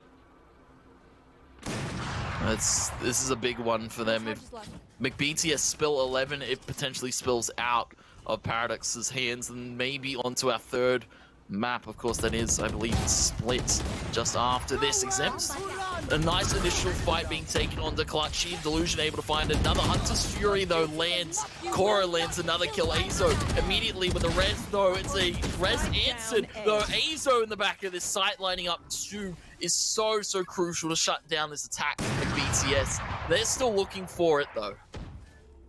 Yeah, you're going to have that reveal come on through as well. Exempt will slide on out, able to find Tensai, and now with the spike down, it's all on a Sicko. Paint shells to buy a little bit of extra time for Paradox. Is going to send in the recon bolt, 20 seconds until he next has, the recon bolt, sorry, it was the shock dart that he managed to send on in. Now he has to just navigate his way around the maze that is the A site. There's one onto Nation, will elevate, see if he can spot anything on out. It's going to be the Operator line. The shot missed out, he catches one. But it's going to be Exempt to at least be there to get the trade in the end. And Paradox, they will hold on very tightly still. That was a cheeky little drop shot there to come in. Paradox able to stabilize. 6 now on the board for them. And, well, you saw Azo now shot up the board. We want to see the same from Delusion. Ults available for Exempt and Indy. And, well, if any time's around to take it, it's this and the next one. McBTS still on double digits. Paradox, though, with the rifle advantage in this one. It's going to be Eco for McBTS. Indy opting for the AWP here over towards this B alongside.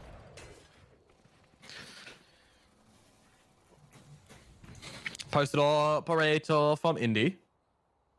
Nearly slipped into the AWP there. We'll bring it back. Yeah. The AWP. The AWP with an accent. 1-on-1 trades coming on through right now. No resurrections available. If that shot was hit, I probably would have left my chair, but in toward the A site with it to go, and Azo is here. Indy actually manages to find Clutchy, peeking on through. There's Azo, expected though from Zenkoko. You go, Zenkoko. 2 on the board, 2 on the trot, a minute to go. The spike is down though, so McBTS will have to navigate a way back in to get it. The Viper's Pit might actually be utilized here if they need. They have to deal with Delusion and Exempt. Delusion holding from the mid line. Exempt over towards Snowman. Paint shells come out. Toxic screen goes up. Recon comes out from Delusion. Pinging for info, but welcome to my world, says McBTS. Viper's Pit goes up. Spike retrieved. Toxic screen goes down, and McBTS are looking to sneak through the Snowman side and maybe wrap on into Exempt, but he's changed his position. He's over towards middle here with Delusion. 20 seconds now on the clock. McBTS need to get the spike down, but they need to take these first initial fights. Delusion tries to sneak through the Viper's Pit, but it's Zenkoko's domain to meet the demise here. McBTS find 11. Paradox now with their tail between their legs. They're on an eco, Dion, and it is looking very scary. Zenkoko finds his call to action in that round with 4 on the board on that Viper. Started off, and then they settle down, you know, wait to see if Paradox are going to overextend, if they're going to get a little bit sweaty in that round and look to really bring it on back. But it goes to McBTS, and now they are 1 away from finding map point. 1 away after the fact to try and send us into the 3rd map for today. And Indy is just looking to send it straight away, missing 2 blades though, and now he's vulnerable, punished, down for the count.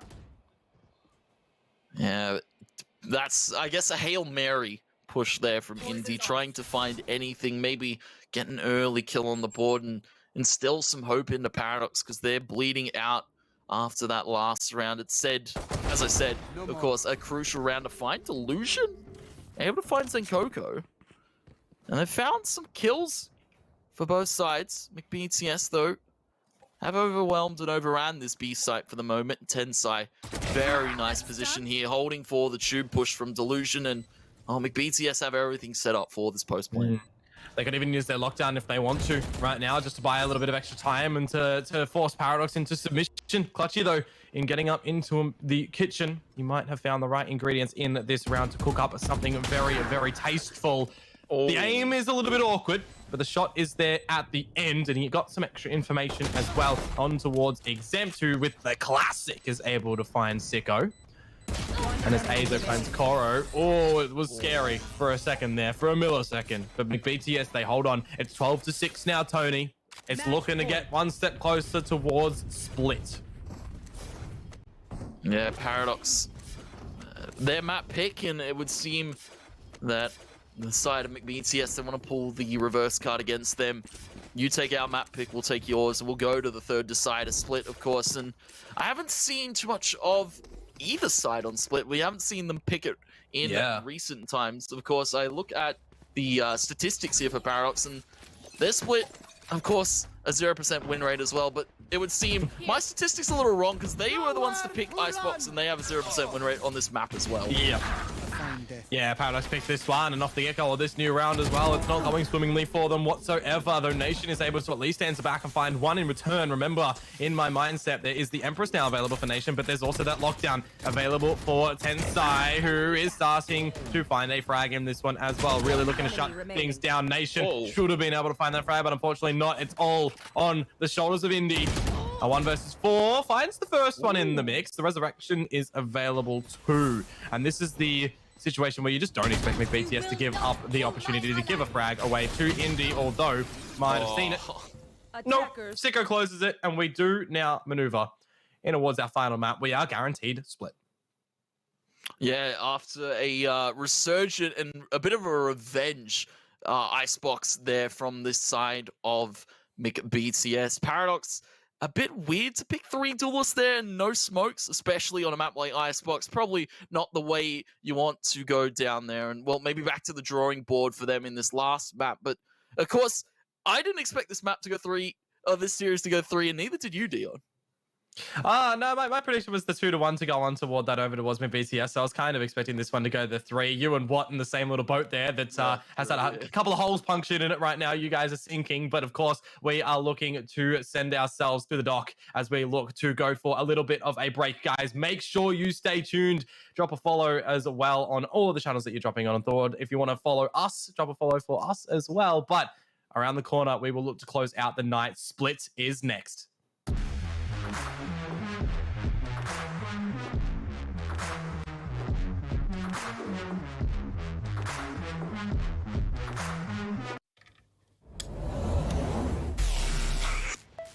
I just time traveled. Today's a big day for past me. He just got the latest Vodafone broadband with super Wi-Fi. Wow. Which finally means Wi-Fi in all 4 corners of the house. What? Even there? I've got Wi-Fi in the garage. Yeah, we do. See ya. Oh, it's still in the garage. Yeah. Super Wi-Fi. Wall-to-wall Wi-Fi guaranteed.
Welcome back, everyone, to the Valorant Oceania Tour. This is day 3 out of 4 for this stage of the qualifiers right now. Myself, Komodo, joined today by 2Tap Tony. And Tony, we have gone through map 1 and map 2. We had a close one, we had a not so close one, and now we are going over towards Split, which I actually haven't seen for quite a while.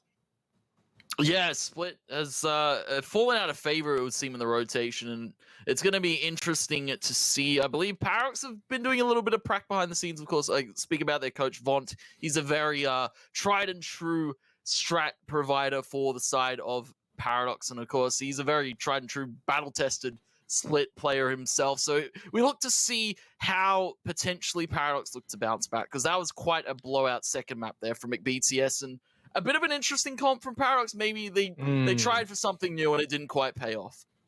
I'm just really hoping that when they look in toward the agent selection and they see the agents at the bottom, that they just don't instantly insta-lock a duelist like you would come to see in the ranked state of Valorant. I hope that they're going forward in this with the proper strategies as in place and the tendencies to fall back on what we've seen before from them on Split, because I also cast my mind back to what we've seen recently. You know, they played up against Nebula. It was 13-10 that they, in fact, did lose. It was reverse sweep in that matchup, but they brought on, Nation on the Astra. They had the Sky in amongst it for Delusion instead of looking over towards your Sova. I mean, you look at it, if you're on Split and you use a Sova, you're pretty much just inting on that one. Has come to be the normality on that one. You got the Breach to actually come in from Azo, which I absolutely welcome, and then you got the Raze and the Jet to follow on forward. I would like to see, the Breach or the Sage come through from Azo. We've seen, a lot of what this guy can do.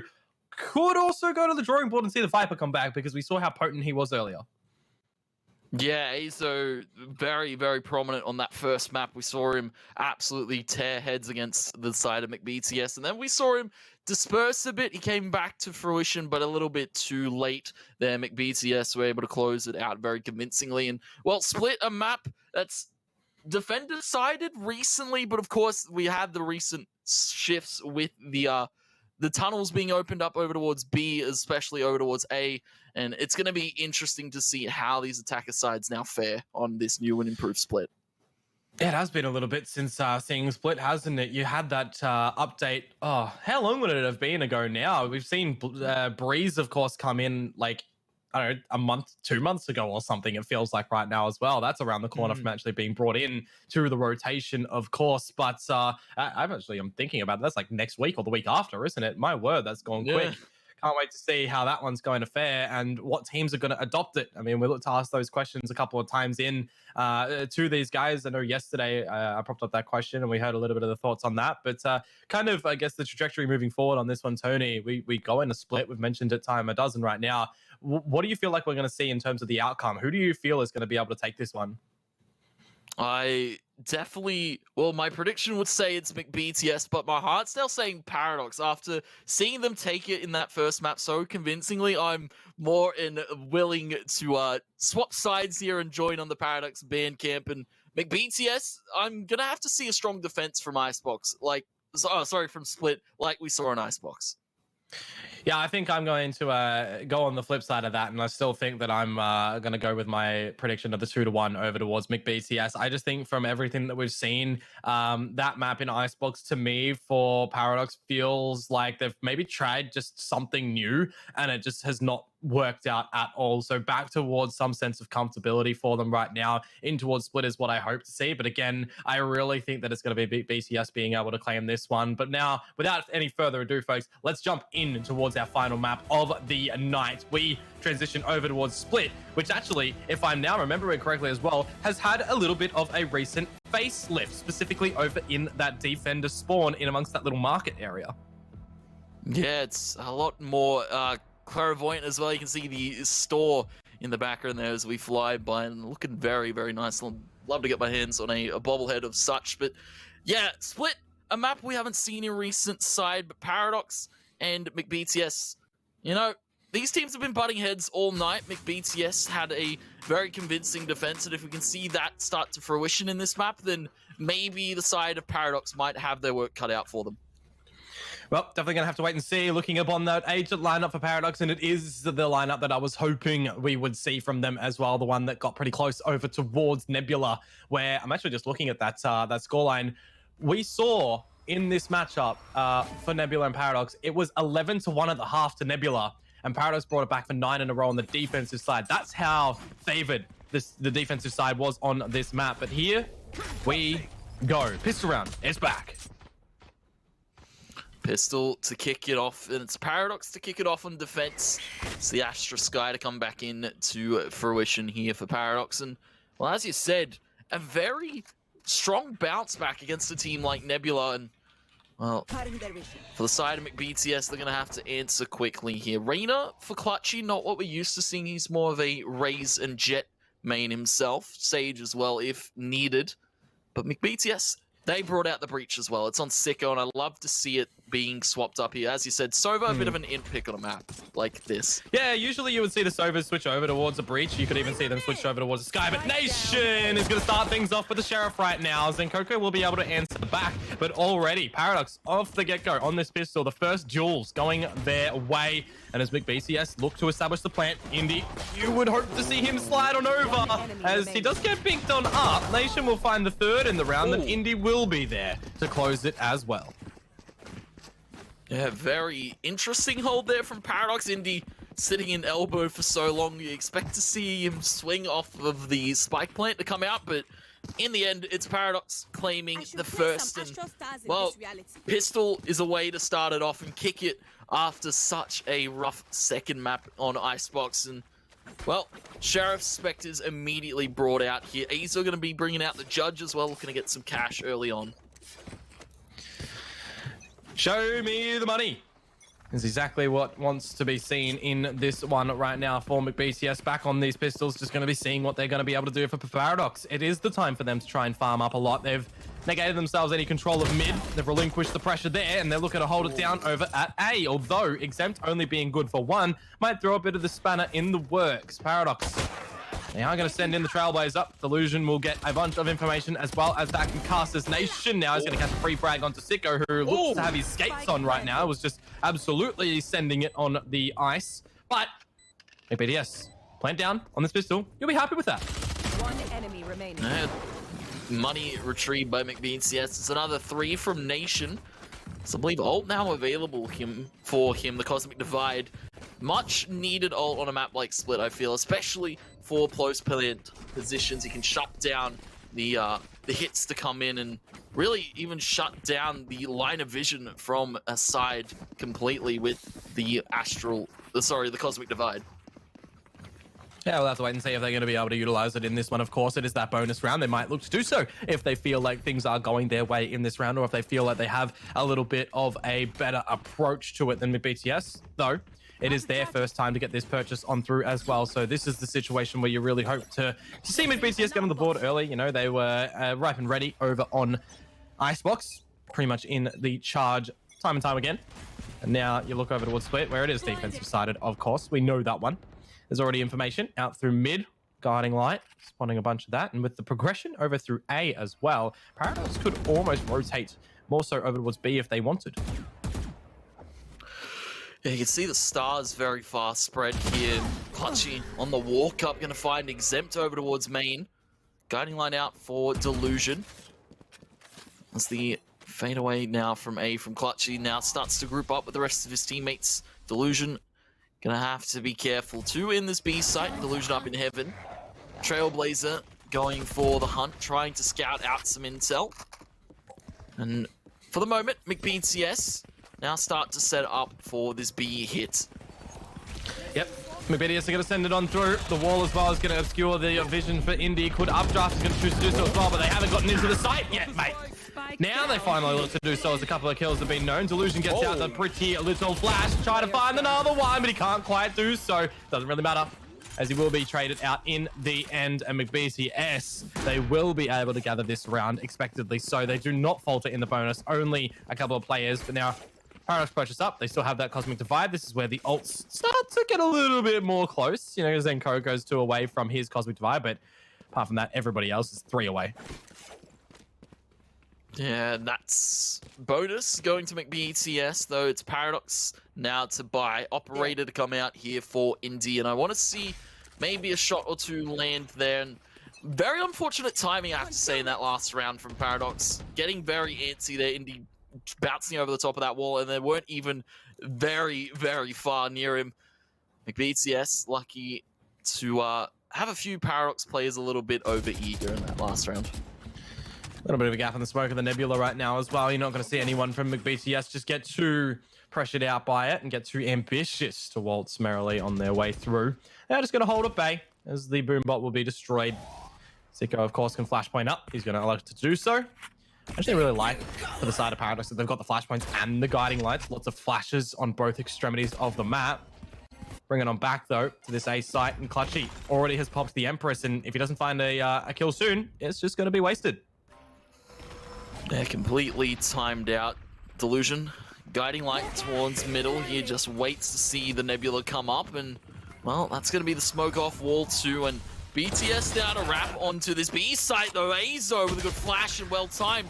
Exempt a little bit over eager and doesn't expect them to drop so quickly. Indy now on the side. Oh, no, Cora. Azo dumps another with the aftershock there. Finds a kill. Another being found here, though, by its BTS. Landing kill after kill. Azo tries to peek for it. Dismiss drop down in the site. That's now Nation in a 1v3. Fault line to come out. Flush. Sicko does damage. And just like that, BTS take the second round here and a bit of BM spray at the end there from Sicko. A little bit of tactical crouching to come through from Sicko, who's now finally getting a couple more kills on the board. It's Koro, though, falling to the aftershock, which is one of those things that you always hate to see. Of course, it can really tickle your damage, tickle your Harry Potters on the body. But we are tied up. Paradox, they tried to do what they could in that round, tried to put up that containment. Of course, no containment field. We'll leave that over towards Tensai when the lockdown becomes available. Into with the new round with a plan for Paradox Stars to be deployed. They're going to try and get control in amongst the B main right now in the garage. And that flash is absolutely perfect. Clutchy just blinded on through, is able to find Indy. And now the Lear goes out for himself. The guiding light as well will obscure a little bit of the vision on the round for him. Still trying to get into the round. The flashpoint out from Azo, but he doesn't have the best weaponry to be able to peek with this one. Everybody is locked in, though, to this garage for McBTS, and now it's actually worrisome as Exempt finds Clutchy. Oh my god, these flashes are so obnoxious from Delusion. He's blinded every player with every single flash he could. And, well, Paradox, Exempt, finding that flank kill, but falling off and playing for the man advantage now. 4v4. Paradox have rotated a few players over towards this A site, sensing there might be a split to come in from the side of McBTS. They've left Delusion over towards this B site, and he's going to have to answer for quite a bit as smokes go down. Everything gone from this B site, and Sicko's caught Nice looking shot. the wrong way. Delusion with a nice shot, opens it up, looking for another close onto Zen Coco. Now McBTS have the footing to take this B site, but Paradox still have 3 members to take it back. They don't have the best weaponry going into this one, though, Tony, and now they don't have any Azo alive, and the pistols have at least found a little bit of damage to force the resurrection in. Clutchy's going to be brought back into the land of the living. Could have seen a world in which Azo did deploy the Rolling Thunder if they had better weaponry in this one, but that's not the case, and now that Nation's number has been known, he might just look to fall on back or be eliminated with the spike explosion. See if he can take anyone on McBTS with him, but Tensei's just going to be able to find that, and McBTS, they will gather the lead. And cheeky little peekaboo there to close it for McBTS. Third, now straight for them, and Paradox, they do have quite a few ultimates, though, to work with. Cosmic Divide still available for Nation. We have the Seekers, we have the Rolling Thunder. We have the Showstopper as well for Exempt, maybe looking it to replicate. Of course, my mind goes all the way back to when Split was first introduced into the pool. Of course, it was a team like EXO to pick it, and Plix, of course, to pick the Raze. It comes to mind the Blast Pack, the Showstopper down mid, just a disrespectful play, maybe to come out of Paradox is what is needed right now. But not for the current time. Guiding Light's gone on through, and they have felt too much of the pressure that they will look to fallen back, and Delusion is going to fall back even more so. They've got the Rolling Thunder to disorient McBTS if they want. They've got the Seekers as well to gather a little bit of information, but with all 5 alive still, probably don't want to use it that early.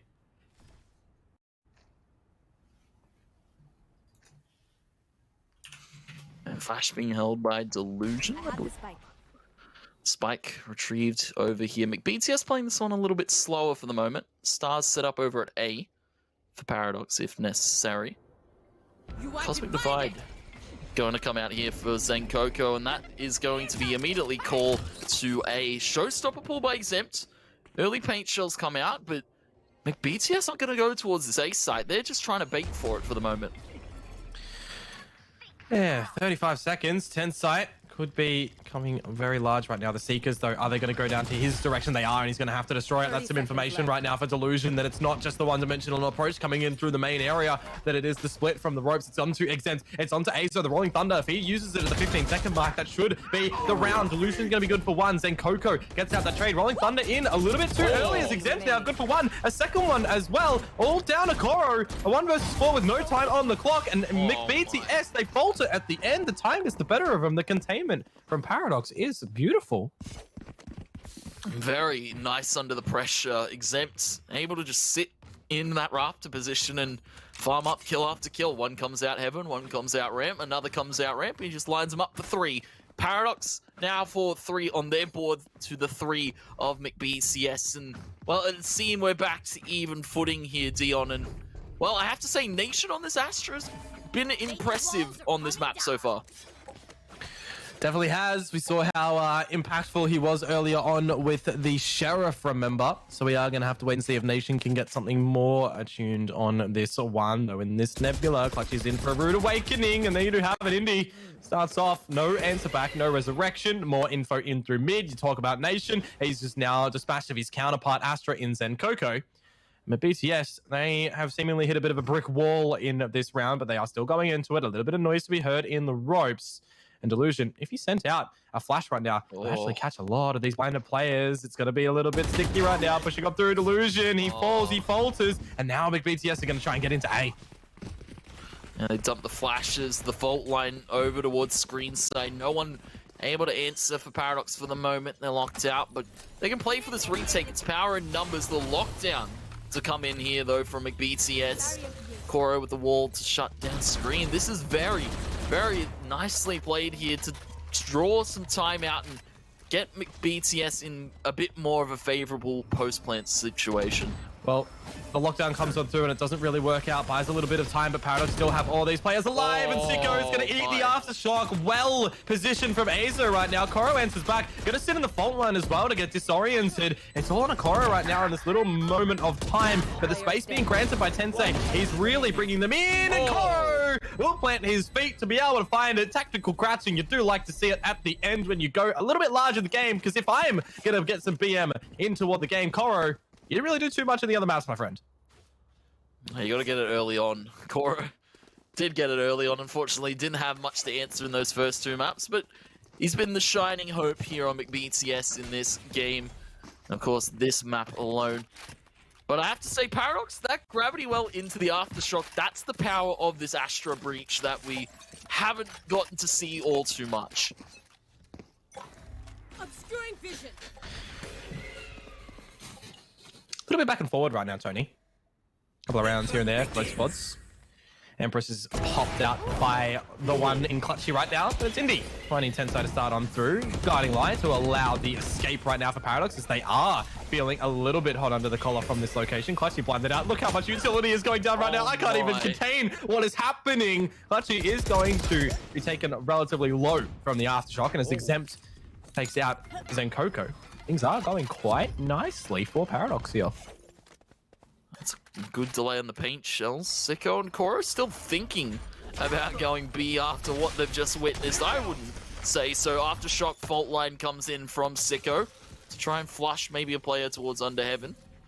Now they try and walk their way into this side. Azo behind default, just tucking and waiting in the spawn side towards the door here. Here's the drop in and will not line up a shot. Koro able to steal away that kill, goes back up through the rope, and 30 seconds now left. potentially looking to wrap back to A. They still...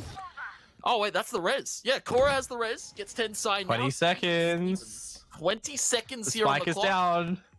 Azo's still in this default position, and they haven't checked him quite yet. This should be Paradox right now. There's the... No! Azo! once they get that frag, my guy, at least the gravity well comes out, but you can still plant in it. This round, I thought it would have gone to Paradox. No, that one frag. That one frag.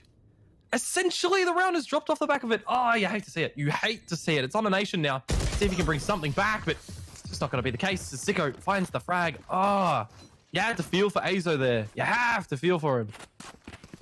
He was set up in such a crucial position. You saw the judge close range default normally nets at least one there. Time wasn't favored for McBeats. They're somehow still able to convert it, and it's a tactical pause now to come in, and Paradox, they're going to be feeling the hurt of that one. Yeah, the pause is going to be dropped on through right now as well. It'll give Paradox a little bit of the breathing space to kind of talk in amongst it and what's going wrong in their camp right now, because the defensive side of split usually is the side, right? It's usually the side that you find a lot more rounds than the attacker side, but if you can really find your role and your punishment down, like BTS are sort of starting to do, I guess you could say. It's not too far prevalent just yet. They might be able to run away with it, but my head is kind of spinning still on Azo there. The judge at close range like that, should have been able to find the frag.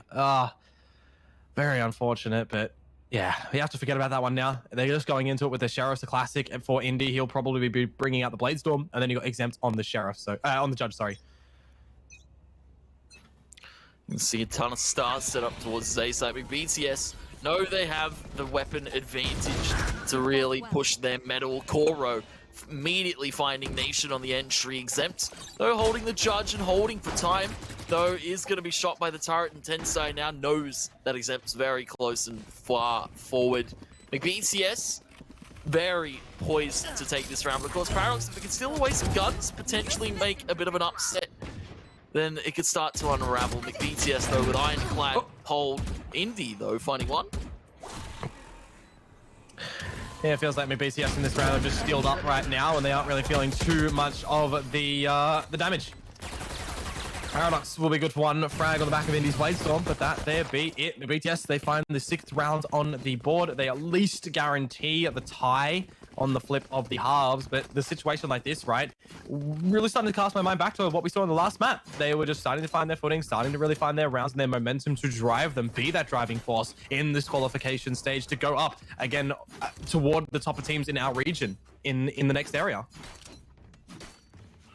Yeah, McBTS, of course, coming in with no big fancy team under their, of course, org under their banner. They're just a group of friends at the moment looking for representation. Unfortunately, you know, they haven't had, of course, their superstar jet player in Andy, but they're still putting results up, to say the least. Nation, though, putting numbers on the board for Paradox time and time again. Cora able to even it up, heals himself back up to full. Old orb Cosmic Divide. And Cosmic Divide now available here for McBTS. Seekers used by Delusion, they're going to immediately be shot at, but Sicko might need a backup for the moment. Then Coco going to be blinded completely. Going to be nearsighted on the back of those Seekers as well. Position known. Starting to get a little looking at damages. Azo still does have 2 flashpoints, the Aftershock and the fault line to go down. 2 away from the Rolling Thunder, however, he's not going to be able to come on out a little bit for now. The Cosmic Divide is down for McBTS to draw Paradox in toward the site, and as these curveballs go on out, sorry, not curveballs, cloud bursts, it's all still going over toward the favor of McBTS. It's down to 1 in. So Azo, there's the fault line. He's just going to try and stick it, get it halved, and not going to be able to here. There's the shot. McBTS, they win the half now, no matter what. Yeah, McBTS very strong on their A-holds, it would seem, and unfortunate there for Paradox. A bit of a round that they much needed. They can't quite find it. Now they're back to pistols again. They still have the Cosmic Divide for Nation.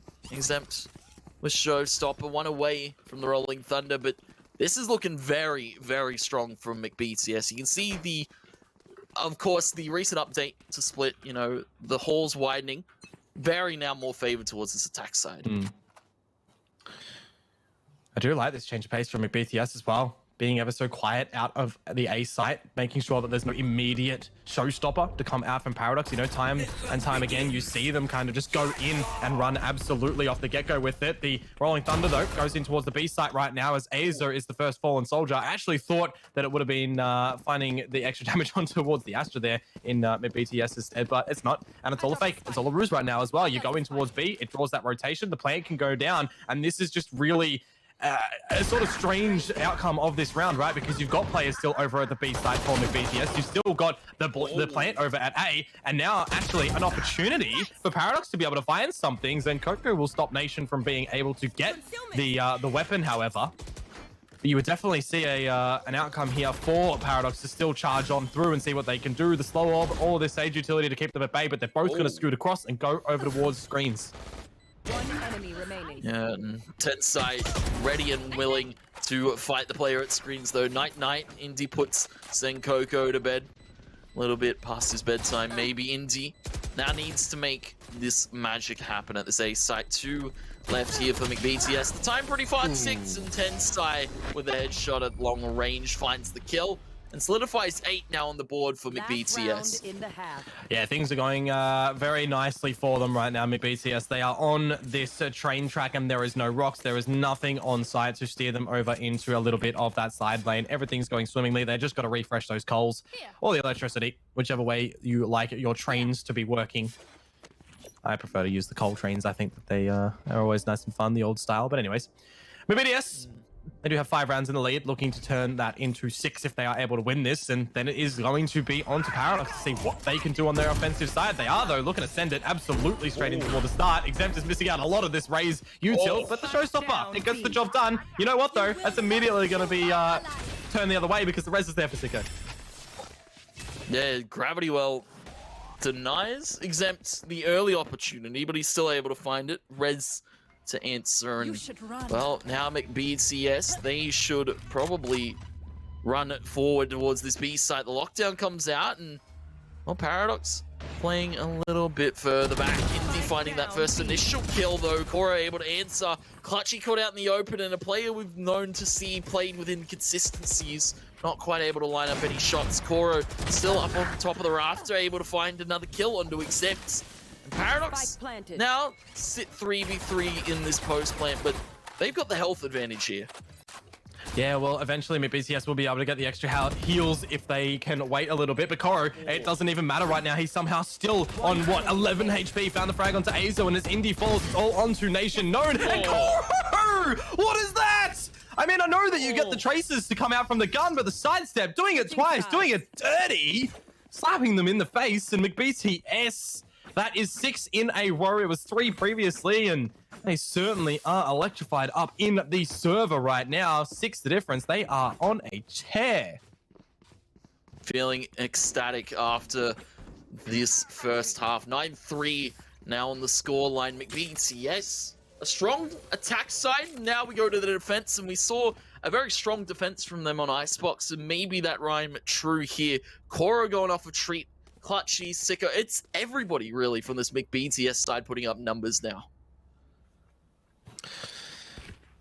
And you look at the numbers department of Paradox as well. A lot of them are still grouped together, even though they don't have too many of these rounds. It's unfortunate that they don't have those rounds because we know what they're capable of. I still do feel like Paradox are quite a young squad. They have a lot to learn still with each other, and these events, you know, they will absolutely be reeling them in. They will have to learn as much as they can to continue in the region, continue to play their Valorant and in their stride, gather some wins. And for right now, the first win is going to be the first frag in the round. Zenkoko down, and the BTS no smokes. And good damage being dealt onto Delusion. That's the player you want to find the damage onto. Of course, he has the regrowth fadeaway shot from Clutchy. Very nicely timed and very well played here. Sicko needs to be cautious because there's still 2 players in this B site for the side of Paradox. McBTS now start to mount their rampant retake. Tensai finds Azo, lines up 2 though. Indy able to trade it back, is able to live for the moment. Tensai gets the reload off now. Nation down to 2 points of HP. The spike isn't down, it's in the hands of McBTS. And they're gonna sit, you know the funny thing? He could die to the turret right 30 now, seconds and I have a feeling that it might actually be the case. It's gonna alert him, and then it's gonna shoot, and he's dodged it, but he has to. Yep, there it is. Oh boy. Yeah, I hate to see that. He can't avoid it. It's a narrow fate there for Nation. 10 now on the board for McBTS, and a very strong pistol. Very nice fadeaway there, I have to say, from Clutchy. The frenzy control, very adamant from both these sides though. Nah, certainly so right now, but McBTS, mate, in finding that pistol that just steers them in the right direction, doesn't it? You would expect them to be able to gather this one, put them onto 11, and then there's that bonus where if McBTS are able to find it, that's pretty much GG. McBTS will qualify. Paradox go tomorrow in their next qualification area, because remember, this is one of those upper bracket matches. Technically, there is another chance where the loser of this plays Tyrant, but we can touch upon that a little bit later at the closure of the game. At least I think it's Tyrant. Anyways, we'll figure it out later. The judge present Coco looking the wrong way, and there's the Sheriff finding the first yeehaw in the round. And first yeehaw, and then the rodeo goes to Clutch. He's able to find Indy. Now looking for another snipe, though, will be taken by Nation. Judge and far forward aggression, though, exempt. Catches Sicko in air, takes him out. Evens it to the 2v2, though, from Tensai. And Paradox, this is the eco for them. This is very untrodden territory here.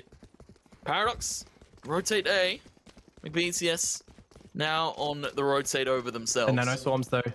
The nano swarms right now, if Tensai pops them at the right time, might be able to steer Paradox over towards the heaven area, but no, it's a little bit too late. It's not going to be called. The footsteps will be heard right now as the connection from Koro does work out. Works out. Sublime. He finds 2. That is superb. Very nicely played there from Koro, and I have to say, where was this the first 2 maps? McBTS, if they had this Koro, they probably would have taken a 2-0 in this series, but, well, Koro seems to be lit up and on fire right now. 15-7, 2 away from the ultimate now as well. Clutchy back to the Guardian, and 2 away from closing this one out for McBTS and looking to qualify to the next stage. Looking to get the qualification in to go up against teams that have already qualified. And of course, you know, joining Order, Bliss, the likes of. Cannot wait. I believe that's June, the start of June. We'll be able to see the next part. Early rumblings in this one though right now, Tony. Seeing who is going to bid farewell first. Bit of mid-control for Paradox here. Bit of, well, not even a bit, a huge lean to McBTS over to the A site in leading only 1 in Sicko over to B. They're going to start to get their rotations going over as well right now. Gravity well in the mailroom. As the Trailblazer sent in, Paradox, they start to explore. Trailblazer explores that B site. Paradox now on the wrap up over here. And, well, they're going to find the first initial kill onto Clutchy. Very nicely found by Azo. Their fault line goes out. Sicko trying to land the Sheriff shot towards B main. An Exempt will take the precision kill then. Paradox really just looking for the spike plant, then some. Tensai. Alright, we see you. We were speaking about Core a little bit too much. Tensai got a little bit jealous. It was seen. Paradox able to take that round. Deny McBTS match point for the moment, but it's still heavily in their favor. And remember, though, the big looming thing about that round is that it was the bonus, right? It was the round that you would kind of expect to be gathered up here from the likes of Paradox. So they've gotten another round. It has been quite a while since we've seen one from them again, but they've gathered that one. Is it the start of something new? I look towards this new fresh round, and the overbuy, it would seem, from McBTS in the previous one does mean that they're not going to have the best purchase going into this. If they are able to find an opener or 2 and steal away the weapons, then hey, maybe we do see something tricky be able to come on through. I'm just wondering for Tensai, why is he grabbing the orb? He already had his lockdown. That just feels like a waste to me, like an absolute waste. He had it before getting the orb. Okay. Potential bit of greed, maybe. Potential bit of BM, even from McBTS, but... well, we'll trade 1 for 1 in the end. Paradox thwarted on their attack hold there, and Koro actually going to res Tensai, so to his credit, you know, maybe baiting early on and potentially catching a Paradox player off guard. Sicko caught off guard himself, he has to fall back now as the B site now being overrun by Paradox members, though. Zen Coco with a dink in a range like that up in heaven. Paradox now to mount a defense here against the 5 of McBTS and the lockdown from Tensai. I wonder, the Rolling Thunder, they can utilize the Aftershock as well if Azo still does have it. Can destroy the lockdown, but it looks like they're just going to charge in for it, and they're going to be able to try and destroy. No, they're actually not. Tensai's holding on through. The Showstopper, though, goes in and does destroy a player, and the advantage still for Paradox. HP over towards the Raze. Exempt is going to get a bit of extra, and maybe on for the ace right now, Tony. He's going to slide over, and he's going to be able to find it as well. Paradox, they are still holding on. I remember I mentioned that McBTS went into that round with not the greatest purchase. They got some damage done, but the Paradox there, that is going to be confidence kills galore for Exempt. Very, very nicely played there from Exempt. You saw him pull the Showstopper, try and stop the lockdown from coming into play, but, well, who really needs a lockdown when you can just kill them, Exempt? Very nicely played from him. Ace in the round, and Paradox with a bit of a breather.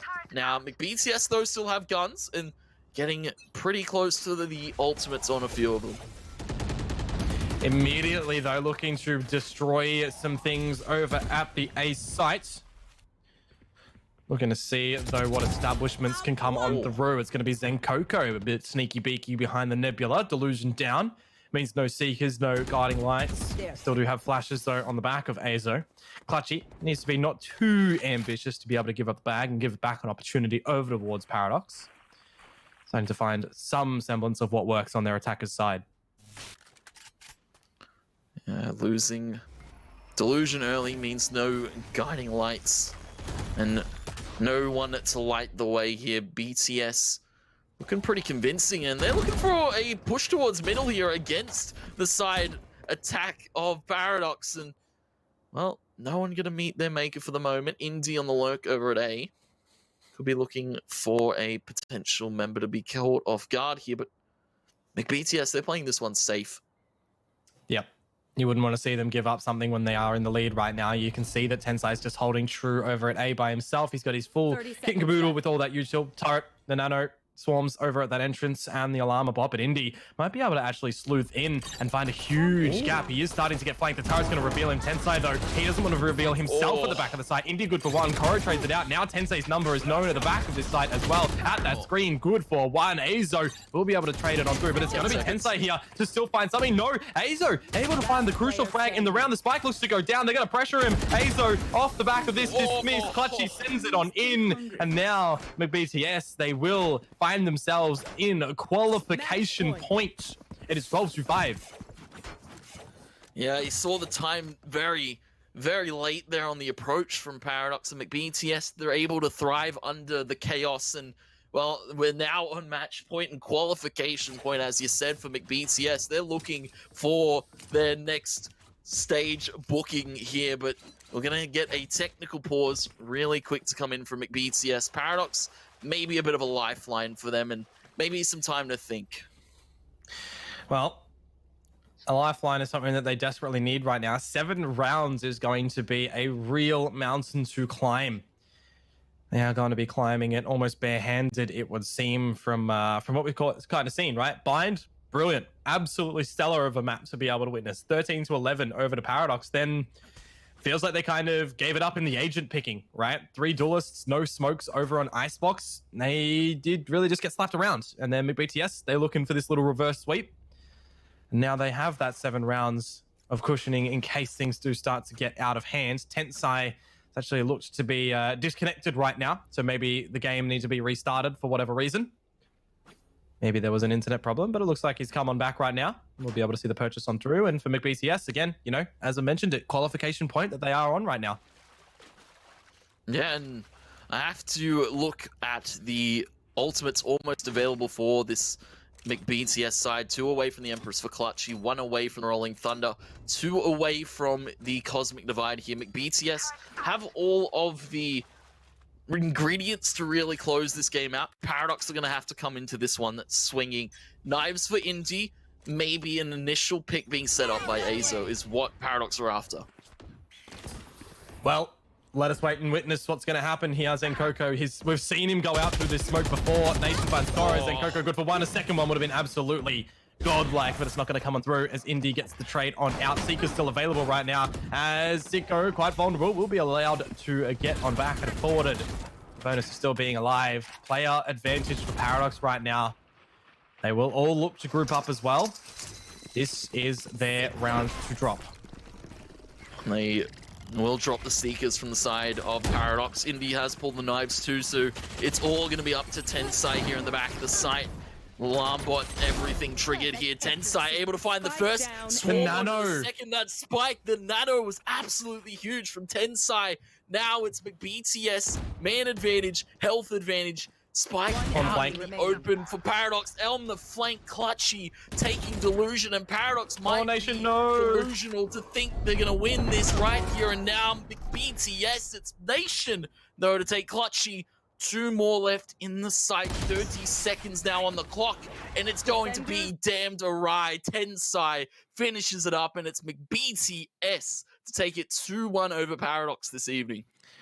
Take it 2-1. Predictions come in key at the end there, but very well placed for McVTS in the end. And, you know, as I touched it upon, while we had a little bit of that technical pause to be brought on through in that last round there, a good showing, you know, from Paradox in consideration of that first map. I feel like it did kind of just fall a little bit toward the second and the third there as well. Maybe they lost a little bit of their steam that was trying to propel them earlier, Tony. But why don't we have a little look-see right now in towards our interview, because we do have a player over on the side coming on through from the winners there in McBTS 10th side. Mate, how are you doing? Congratulations. I'm doing great. Yeah, it's pretty good.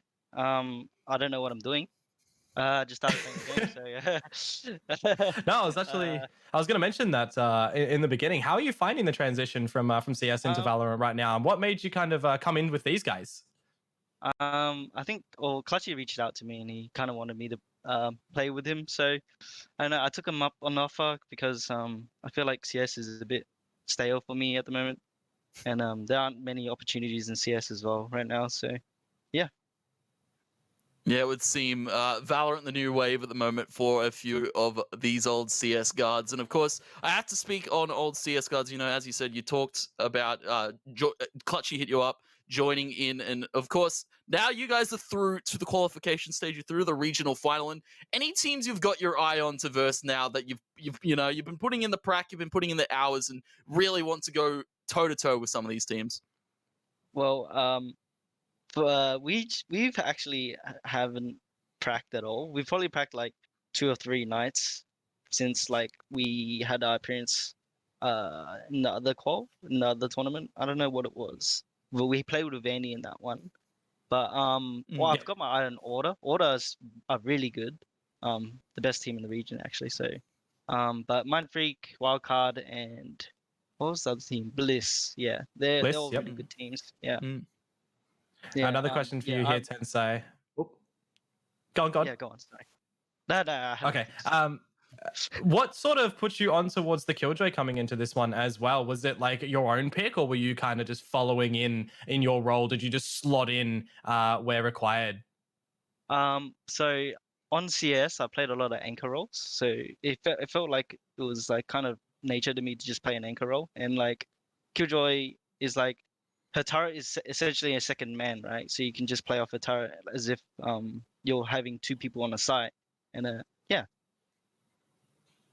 Yeah, rightfully so. It paid off to success, and of course I saw it in those later stage rounds. You saw the turret, the swarms, very nicely set up and very well played from you overall, guys. GG's. And Tensai, is there any last minute plugs, of course, before we wrap it up with you this evening? Not really, no. Thank you, guys.